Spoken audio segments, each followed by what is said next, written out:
တော်တော်လေးဟိုသတိပြုမိလာကြတယ်ပေါ့နော်ဆိုတော့ဒါမျိုးဒါအားလုံးအာရုံစိုက်ကြတဲ့အခြေအနေဖြစ်လာတယ်ပေါ့နော်ဆိုတော့အဲ့ဒီအချိန်မှာကျွန်တော်တို့တွေကဘာfocus လုပ်လာချတာရဲဆိုတော့ဒီသဘာဝပတ်ဝန်းကျင်နဲ့ဆိုင်တဲ့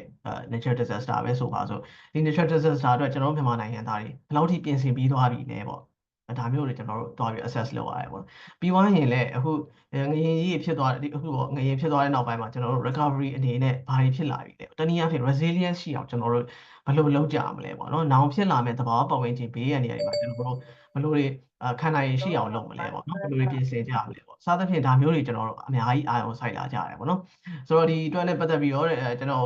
အဲ့နဲ့သက်ဆိုင်တဲ့ခေါင်းစဉ်တွေပြောပေးပါဆိုပြီးဖိတ်တယ်ပေါ့နော်ဆိုတော့ဖိတ်တဲ့အချိန်မှာကျွန်တော်လည်းစဉ်းစားလိုက်တယ်ပေါ့နော်အကုန်လုံးအခုချိန်မှာငရင်နဲ့ပတ်သက်ပြီးတော့ငရင်ဆိုချိုးတွေပြင်ဆင်ရမယ့်အကြောင်းတွေနောက်ဆက်တွဲ impact တွေစသဖြင့်ဒါတွေကတော့သိပြီးပါပြီပေါ့ဒါပေမဲ့ကျွန်တော်တို့နောက်ထပ်ပြင်ဆင်ဖို့ပေါ့နော် future မှာဖြစ်လာနိုင်တဲ့ disaster တွေနော်ငရင်မှမဟုတ်ဘူးကျွန်တော်တို့အမျိုးမျိုးသောသဘာဝဘေးရန်တွေကျွန်တော်တို့ဘယ်လိုပြင်ဆင်ကြမလဲဒါမျိုးတွေကျွန်တော်တို့ရှိလာတဲ့ disaster တွေဘယ်လိုခံနိုင်ရရှိအောင်လုပ်မလဲပေါ့နော်ဆိုတော့အပိုင်းလေးတွေကျွန်တော်တို့ကျွန်တော် message ပေးချင်တာပေါ့နော်ဆိုတော့ဒီဟာလေးကို focus ထားပြီးတော့ဒီနေ့ပြောသွားမှာဖြစ်ပါတယ်ပေါ့နော်ဆိုတော့ဟုတ်ကဲ့အခုကျွန်တော်မေးထားတဲ့မေးခွန်းလေးမှာလည်းဒါဖြေထားကြတဲ့လူတွေလည်းရှိပါတယ်ဟုတ်ကျေးဇူးတင်ပါတယ်ပေါ့နော်ဆိုတော့ဒါလေးကျွန်တော်ဖြေပြီးပါရင်ပြန်ပြီးတော့ assess ပြန်လုပ်ပေးပါမယ်ပေါ့နော်ဟုတ်ကဲ့ပါအဲ့တော့ကျွန်တော်တို့စလိုက်မယ်ပေါ့နော်โอเคအဲ့တော့ကျွန်တော်အပိုင်းမပြောခင်ပေါ့နော်ဒါဆရာမတို့မေးချင်တာပေါ့ how many types of disaster ပေါ့ကျွန်တော်တို့ disaster ပေါ့မြန်မာလိုဆိုရင်တော့ဘေးရန်နေရပေါ့နော်အဲ့တော့ဘေးအနေနဲ့ဘယ်နှမျိုးရှိတယ်လို့ထင်ကြလဲမသိဘူးပေါ့နော်ဟုတ်သိရဲ့အဆင်ပြေတဲ့ဆရာမတို့mute ဖြစ်ပြီးတော့ unmute လုပ်ပြီးတော့လည်းဖြေလို့ရပါတယ်သို့မဟုတ် chat ထဲကနေလည်းဖြေလို့ရပါတယ်ပေါ့နော် disaster ဘယ်နှမျိုးရှိရလို့ထင်လည်းမသိဘူးဟုတ်ပြောပါဟုတ်မကြောက်ပါနဲ့မှားတာမှန်တာမရှိပါဘူးဟုတ်ကဲ့ပြောလို့ရပါတယ် disaster ဘယ်နှမျိုးရှိလဲပေါ့နော်ရာသီဥတုကြောင့်ဖြစ်တဲ့ disaster တော့သိရဆရာဟုတ်ကဲ့ရာသီဥတုဖြစ်ကြောင်းဖြစ်တဲ့ disaster ပေါ့နော်ဟုတ်ကဲ့ပါဟုတ်ကဲ့ချက်ထဲမှာလည်းဖြေကြရပေါ့နော်ဟုတ်၄မျိုးရှိရဲ၅မျိုးရှိရဲ၃မျိုးရှိရဲ2မျိုးရှိရဲရေးလေးမီးမြေရေးလေးမီးမင်းဟုတ်ကဲ့ဟုတ်ကဲ့ပါအမျိုးမျိုးရှိရဲပေါ့နော်ဟုတ်ကဲ့ပါကျေးဇူးတင်ပါတယ်ဆိုတော့ဟုတ်ပြီအဲ့မှာကျွန်တော်နောက်ထပ်မေးဖို့လို့ what is natural disaster ပေါ့သဘာဝဘေးအန္တရာယ်ဆိုတာကျွန်တော်တို့ကဘယ်လိုအဓိပ္ပာယ်ဖွင့်လို့ရတယ်သဘာဝဘေးအန္တရာယ်ဆိုတဲ့ထဲမှာဘာတွေပါတယ်လို့ထင်လဲပေါ့နော်ဆရာမတို့အနေနဲ့ဘယ်လိုတွေကြုံတွေ့ဘူးလဲပေါ့သဘာဝဘေးအန္တရာယ်လို့ပြောလိုက်တဲ့အခါလေကြောင့်ဖြစ်တယ်လေစင်နှမောင်းတိုက်ပူတာလို့နာဂိဖြစ်တာလို့ကြည့်ရဗျဟုတ်ကဲ့ဆရာမဟုတ်ကျေးဇူးတင်ပါတယ်ပေါ့နော်လေစင်နှမောင်းတိုက်ဘူးတာနာဂိတ်ဖြစ်တာပေါ့နော်နာဂိတ်ဖြစ်တယ်ဆိုတာဒါကျွန်တော်တို့မုံတိုင်းဝင်တာပေါ့နော်ဟုတ်ကဲ့ချက်ထဲမှာလည်းအများကြီးဖြေထားပါတယ်ပေါ့နော်ရာသီဥတုကြောင့်ဖြစ်တာ deforestation သဘာဝကြောင့်ဖြစ်တာ tsunami ဟုတ်ကဲ့ပါဟုတ်ကဲ့ကျေးဇူးအများကြီးတင်ပါတယ်ဖြေပေးရဆရာမတို့ဟုတ်ကဲ့ပါဒါဆိုတော့တော်တော်များများကကျွန်တော်တို့ဒီ basic လောက်တော့သိကြရပေါ့နော် disaster နဲ့ natural disaster ပေါ့ဟုတ်ပါပြီအဲ့တော့ဒီမှာကကျွန်တော်က disaster ကိုအဓိကထားပြီးတော့၃မျိုးခွဲပြချင်တယ်ပေါ့နော်အဲ့တော့ဘေးအန္တရာယ်ပေါ့နော်မြန်မာလိုဆိုရင်တော့ကျွန်တော်တို့က disaster ဆိုတာဘေးအန္တရာယ်ပေါ့ဘေးအန္တရာယ်လို့ပြောတဲ့အခါမှာကျွန်တော်တို့ကအများစုသိကြတာကသဘာဝဘေးအန္တရာယ်ပေါ့နော်ကျွန်တော်တို့မြန်မာစကားလုံးရဲ့အားစသဘာဝဘေးအန္တရာယ်ဆိုတဲ့စကားလုံးကစိတ်ဆွဲနေကြတာဆိုတော့disaster လို့ပြောလိုက်ပြီဆိုတော့သဘာဝဘေးအန္တရာယ်ကိုပြည်မြင်တာပေါ့နော်ဆိုတော့မမှားဘူးလားမှားနေလားဆိုတော့မမှားပါဘူးမှန်ပါတယ်ပေါ့နော်အဲ့တော့ကျွန်တော်တို့ပထမတစ်ခုကကျတော့သဘာဝဘေးအန္တရာယ် natural ပေါ့နော်ကျွန်တော်တို့မြေကြီးနဲ့ဆိုင်တဲ့ geological နဲ့ဆိုင်တဲ့ဟာမျိုးပေါ့နော်အခုလိုမျိုးငရေလှုပ်တာမျိုး hydrology နဲ့ဆိုင်တာမျိုးကျွန်တော်ရေကြီးတာ atmosphere ပေါ့နော်ခုနကဆရာမပြောခဲ့သလိုပဲလေဆင်နှမောင်းတိုက်တာကျွန်တော်လေထုညစ်ညမ်းမှုဖြစ်တာ biological နဲ့ဆိုင်တာပေါ့တော်တော်ပြုံးထိတာစသဖြင့်ပေါ့သဘာဝကြောင့်ဖြစ်တဲ့အန္တရာယ်အမျိုးအစားအလုံးကိုကျွန်တော်တို့ကသဘာဝဘေးအန္တရာယ်လို့ခေါ်တယ်ပေါ့နော်ဒါကိုကျွန်တော် natural disaster လို့ခေါ်တာပေါ့နောက်တစ်ခုကကျတော့ man made ပေါ့နော်ခုနကလည်း chat ထဲမှာဖြေထားကြတယ် man made ပေါ့ man made ဆိုတာတော့ကျွန်တော်တို့ဒီလူလုပ်ဘေးအန္တရာယ်တွေပေါ့နော်ကျွန်တော် anthropogenic disaster လို့လည်းခေါ်တယ်ပေါ့နော်ဆိုတော့ man-made disaster ပေါ့လူတွေကလုပ်တဲ့ဟာပေါ့လူတွေလုပ်တယ်ဆိုတဲ့အခါမှာကျွန်တော် industrial accidents တွေပါတယ်ပေါ့ဆိုတော့ကျွန်တော်တို့စက်ရုံတွေကနေပြီးတော့သဘာဝရေဆိုးတွေဆွန့်ထုတ်တာမီးခိုးတွေဆွန့်ထုတ်တာဒါတွေကလည်းကျွန်တော်တို့က man-made disaster တွေပဲပေါ့နော်နောက်ပြီးတော့ရင်ဒီဂျပန်မှာကျွန်တော်တို့က nuclear စက်ရုံပောက်ကွဲတာပေါ့စသဖြင့်ဒါတွေကလည်းကျွန်တော် man-made disaster တွေဖြစ်တယ်ပေါ့နော်ပြီးတော့ terrorism တော့ terrorism ပေါ့နော်ကျွန်တော်တို့စစ်ပွဲတွေပေါ့နော်ဒါတွေကလည်းကျွန်တော် man-made disaster တွေမှာပါပါတယ်နောက်ပြီး building failures ပေါ့ကျွန်တော်တို့အဆောက်အဦတွေပြိုကျတယ်လမ်းတရားတွေပြိုကျတယ်စသဖြင့်ပေါ့နော်ဒါတွေကလည်းကျွန်တော်တို့ man-made disaster တွေမှာပါတယ်နောက်ပြီး pollution ပေါ့နော်ခုနကပြောအမျိုးမျိုးသော pollution တွေလူတွေကနေဖြစ်တဲ့ pollution ဥပမာအဖြစ်ကျွန်တော်ရက်ွက်တွေထဲမှာအမိုက်မီရှို့တာဆရာမတို့ကြုံကြပါဘူးအဲ့တော့အမိုက်မီရှို့တဲ့အခါမှာကျွန်တော်တို့ပြည်စီလွှာညဉ့်ဉန်းမှုတွေဖြစ်မယ်လေလူညဉ့်ဉန်းမှုဖြစ်တယ်ဒါတွေကလည်းလူလောက်တာဖြစ်တဲ့အတွက်ကြောင့်ဒါကိုကျွန်တော်တို့ man-made disaster တွေမှာထည့်တယ်ပေါ့နော်နောက်တစ်ခုကကျတော့ကျွန်တော်တို့ဒီဘက်ခေတ်မှာဟိုတိုးလာတဲ့နောက်တစ်ခုပေါ့နော်အဲ့ဒါဘာလဲဆိုတော့ technological disaster ပေါ့ဤပညာနဲ့ဆိုင်တဲ့ဘေးအန္တရာယ်တွေပေါ့နော်အဲ့တော့အဲ့ဒီမှာဘာတွေပါလဲဆို industrial disaster ပေါ့ကျွန်တော်တို့ကခုန industrial accident နဲ့ industrial disaster ကြတော့သူကဆက်တယ်လို့တော့ရှိရပေါ့နော်အဲ့တော့လူတွေကလှုပ်တာပဲပေါ့ဒါပေမဲ့တစ်ခါတည်းကျကျွန်တော်တို့ဤပညာအမှားတွေ error တွေကြောင့်ဖြစ်တဲ့သဘာဝဘေးအန္တရာယ်မျိုးတွေကျွန်တော် technological disaster လို့ခေါ်တယ်ပေါ့နော်နောက်တစ်ခုက nuclear accidents တွေပေါ့နော်ခုနကျွန်တော်ပြောခဲ့သလိုပဲnuclear စက်ရုံတွေဘယ်လောက်ပဲခိုင်မာအောင်ဆောက်တာဒါပေမဲ့ error တစ်ချက်ကြောင့်ကျွန်တော်တို့ဘေးအန္တရာယ်တွေကြုံရတယ်ဒါဆိုလဲဒါကျွန်တော်တို့က technology ကြောင့်ဖြစ်တဲ့ disaster မျိုးတွေလို့ကျွန်တော်တို့ထည့်တယ်ပေါ့နော်နောက်ပြီး cyber attack ပေါ့နော်ကျွန်တော်တို့ဒီ10စုနှစ်10နှစ်မှာအဖြစ်များလာတဲ့ cyber attack ပေါ့နော်အခုဆိုတာ AI ဒီဆိုတာ AI disaster လို့တော့ကျွန်တော်တို့ကပြောလို့ရနိုင်တယ်ပေါ့နော်ဆိုတော့အစသဖြင့်ပေါ့ဒီနည်းပညာနဲ့ဆိုင်တဲ့ဘေးအန္တရာယ်အားလုံးကိုကျွန်တော်တို့ကtechnological disaster ထဲမှာထည့်သွင်းတယ်ပေါ့နော်โอเคပါအဲ့တော့ disaster ကတော့ဒီထက်အသေးစိတ်ခွဲနေကျွန်တော်အများကြီးရှိနိုင်တယ်ပေါ့နော်ဒါပေမဲ့ဒီမှာတော့ main ကိုတော့ကျွန်တော်သုံးခုပဲခွဲပြထားတယ်ပေါ့နော်ဟုတ်ပါပြီအဲ့တော့ကျွန်တော်တို့ကအခုဒီနေ့ဆွေးနွေးမှာကဒီ disaster ပေါ့နော်ဘေးရနေဆိုတဲ့ဟာပေါ့ဟုတ်ပြီအဲ့ဒီမှာကျွန်တော်နည်းနည်း focus လုပ်မှာ natural disaster နဲ့ man-made disaster ကို focus လုပ်ပြီးပြောမယ်ပေါ့နော်အဲ့တော့ natural disaster ပေါ့ natural disaster ဆိုတာတော့ကျွန်တော်သဘာဝနေဖြစ်တဲ့သဘာဝဖြစ်စဉ်တွေကြောင့်ဖြစ်တဲ့ဘေးရနေအမျိုးမျိုးကိုကျွန်တော်တို့ natural disaster လို့ခေါ်တာဖြစ်ပါတယ်ပေါ့နော်ဒါတော့ကျွန်တော်အများကြီးရှင်းပြကြလို့မထင်ပါဘူးပြီးတော့ဒီမှာ definition အနေနဲ့ဒါကျွန်တော်2013ခုနှစ်သဘာဝဘေးရနေသဘာဝဘေးရနေဆိုင်ရာစီမံခန့်ခွဲမှုဥပဒေထဲမှာသူကကျတော့ဘယ်လိုအဓိပ္ပာယ်ဖွင့်ထားလဲဆိုတော့သဘာဝဘေးရနေဆိုတော့သဘာဝအလျောက်ဖြစ်စေလူတို့ဤပြုမှုဆောင်ရွက်မှုမတော်တဆမှုသို့မဟုတ်ပေါ်ဆမှုကြောင့်ဖြစ်စေပေါ့နော်စသဖြင့်ပေါ့နော် definition ကတော့အရှိကြီးပဲမြင်တဲ့အတိုင်းပဲပေါ့နော်ဆိုတော့အဲ့ဒါကိုအဓိပ္ပာယ်ဖွင့်ထားတယ်ပေါ့အဲ့မှာထူးဆန်းတာကကျွန်တော်တို့ကမြန်မာလိုဒီဥပဒေမှာဟိုကသဘာဝဘေးရနေလို့ဆိုပေမဲ့လူတို့ရဲ့ပြုမှုဆောင်ရွက်မှုဆိုတာကြီးပါတယ်ပေါ့နော်ဆိုတော့ man-made ကလည်းကျွန်တော်တို့ဒီသဘာဝဘေးရနေထဲမှာသွားပြီး definition ဖွင့်ထားတာကိုသွားပြီးတော့တွေ့ရတယ်ပေါ့နော်ဆိုတော့ဒါလည်းထူးဆန်းတဲ့အချက်ပေါ့နော်အဲ့တော့ဒီမှာဆိုရင်လည်းဆရာမတို့တွေ့နိုင်ပါတယ်ဒီမှာလက်နက်ကိုင်တောင်းရမှုအကြမ်းဖက်ခြင်းစက်မှုလုပ်ငန်းကြောင့်ဖြစ်စေဓာတုပစ္စည်းကြောင့်ဖြစ်စေအနုပြကြောင့်ဖြစ်စေရှင်ရဲ့ရုပ်ဖိတ်ခြင်းကြောင့်ဖြစ်စေသဘာဝဓာတ်ငွေရုပ်စိမ့်ခြင်းကြောင့်ဖြစ်စေပေါ့နော်အနေနဲ့ဖြစ်ပေါ်ခြင်းကြောင့်တော့၎င်းအများပြည်သူအသက်အိုးရင်ဥစ္စာပစ္စည်းစသဖြင့်ထိခိုက်ပျက်စီးခြင်းတွေကိုဆိုလိုတယ်ဆိုပြီးတော့သူအဓိပ္ပာယ်ဖွင့်ထားတော့သွားပြီးတော့တွေ့ရတယ်ပေါ့နော်ဆိုတော့အများစုကတော့ကျွန်တော်တို့ဒီဘက်နိုင်ငံတကာမှာတော့ natural disaster ဟိုတော့ဒီသဘာဝကြောင့်ဖြစ်တဲ့ဖြစ်စဉ်လို့ပဲအဓိပ္ပာယ်ဖွင့်ကြရတယ်ပေါ့နော်ဒါပေမဲ့ကျွန်တော်တို့ရဲ့ဒီဥပဒေကတော့သူက natural ရော man-made ရောပါနေတာကိုသွားပြီးတော့တွေ့ရတယ်ပေါ့နော်ကဲပါဒါလေးတော့ definition ပေါ့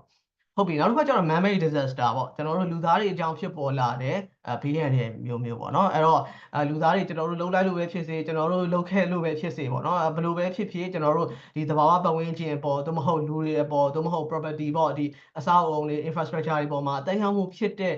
disaster မျိုးကိုကျွန်တော်တို့ man-made disaster လို့ခေါ်ရပါတော့အဲ့တော့ဒီပုံလေးမှာလည်းတွေ့ရပါလိမ့်မယ် industrial accidents ပေါ့ကျွန်တော်တို့စက်ရုံတွေကဖြစ်ပေါ်လာတဲ့ accident မျိုးတွေနောက် transportation accident ကျွန်တော်တို့ကားတွေတိုက်တာမျိုးတွေသင်္ဘောတွေတိုက်မိတာမျိုးတွေနော်လေယာဉ်ပြတ်ကျတာမျိုးအစသဖြင့်ပေါ့နောက်ပြီး structure failure ပေါ့နော်ကျွန်တော်တို့မီးလောင်တာတွေဘာလဲအဆောက်အဦတွေပြိုကျတာတွေတရားပြိုကျတာတွေနောက်ပြီး environmental pollution ပေါ့နော်လူတွေကြောင့်ဖြစ်တဲ့ environmental pollution တွေနောက် terrorist attack တွေ urban fire ပေါ့နော်မီးလောင်တဲ့အခါမီးလောင်ခြင်းတွေပေါ့မြို့ပြမီးလောင်ခြင်းတွေ mass gathering ပေါ့ဒါမျိုးတွေနောက်ပြီး wide space ပေါ့ကျွန်တော်ရေနံရုပ်စိမ့်မှုတွေပေါ့နော်စသဖြင့်ပေါ့လူတွေကြောင့်လုပ်တဲ့ဖြစ်စဉ်တွေကြောင့်ဖြစ်ပေါ်လာတဲ့disaster မျိုးတွေကျွန်တော်တို့ man-made disaster လို့ခေါ်တယ်ပေါ့နော်ဟုတ်ကဲ့ပါဟုတ်ပြီအဲ့တော့အခုသိသွားပြီပေါ့ကျွန်တော်တို့ disaster ဆိုတာဘာလဲပေါ့နော်ဒါအဲ့တော့ဆရာမတို့ရဲ့ပတ်ဝန်းကျင်မှာကျွန်တော်တို့နေ့စဉ်နဲ့အမျှသုံးမဟုတ်ဒီကြုံတွေ့နေရတဲ့disaster အမျိုးတွေကဘာတွေရှိမလဲမသိဘူးပေါ့နော်ကျွန်တော်တယောက်နှစ်ယောက်လောက်ပြောပြပေးပါအောင် share ပေးပါအောင်ဟုတ်ကဲ့အမိုက်စွန့်ပစ်ခြင်းပါဆရာအမိုက်ကိုစနစ်တကျမစွန့်ပစ်လို့ရှိရင်ကျွန်တော်တို့ disaster ဖြစ်နိုင်တယ်ဆရာဟုတ်ကဲ့ဆရာမကျေးဇူးတင်ပါတယ်အဲ့တော့အမိုက်စွန့်ပစ်တာချင်းအမိုက်စီကံမဲ့စွန့်ပစ်ခြင်းကြောင့်ပေါ့နော်ကျွန်တော်တို့ဒီသဘာဝပတ်ဝန်းကျင်ပေါ်တက်ရောက်မှုတွေရှိနိုင်တယ်လူတွေရဲ့ကျန်းမာရေးပေါ်မှာတက်ရောက်မှုတွေရှိနိုင်တယ်ပေါ့နော်ဟုတ်ကဲ့ဒါတွေကလည်းဒါ man-made disaster ထဲမှာပါတယ်ပေါ့နော်ဟုတ်ကဲ့ဆရာမကျေးဇူးတင်ပါတယ်ဟုတ်ကဲ့နောက်ဘယ်သူများ share ပေးခြင်းလည်းမသိဘူးပေါ့နော်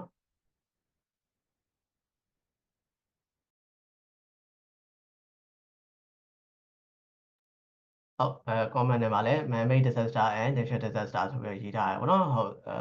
ကျေးဇူးအများကြီးတင်ပါတယ်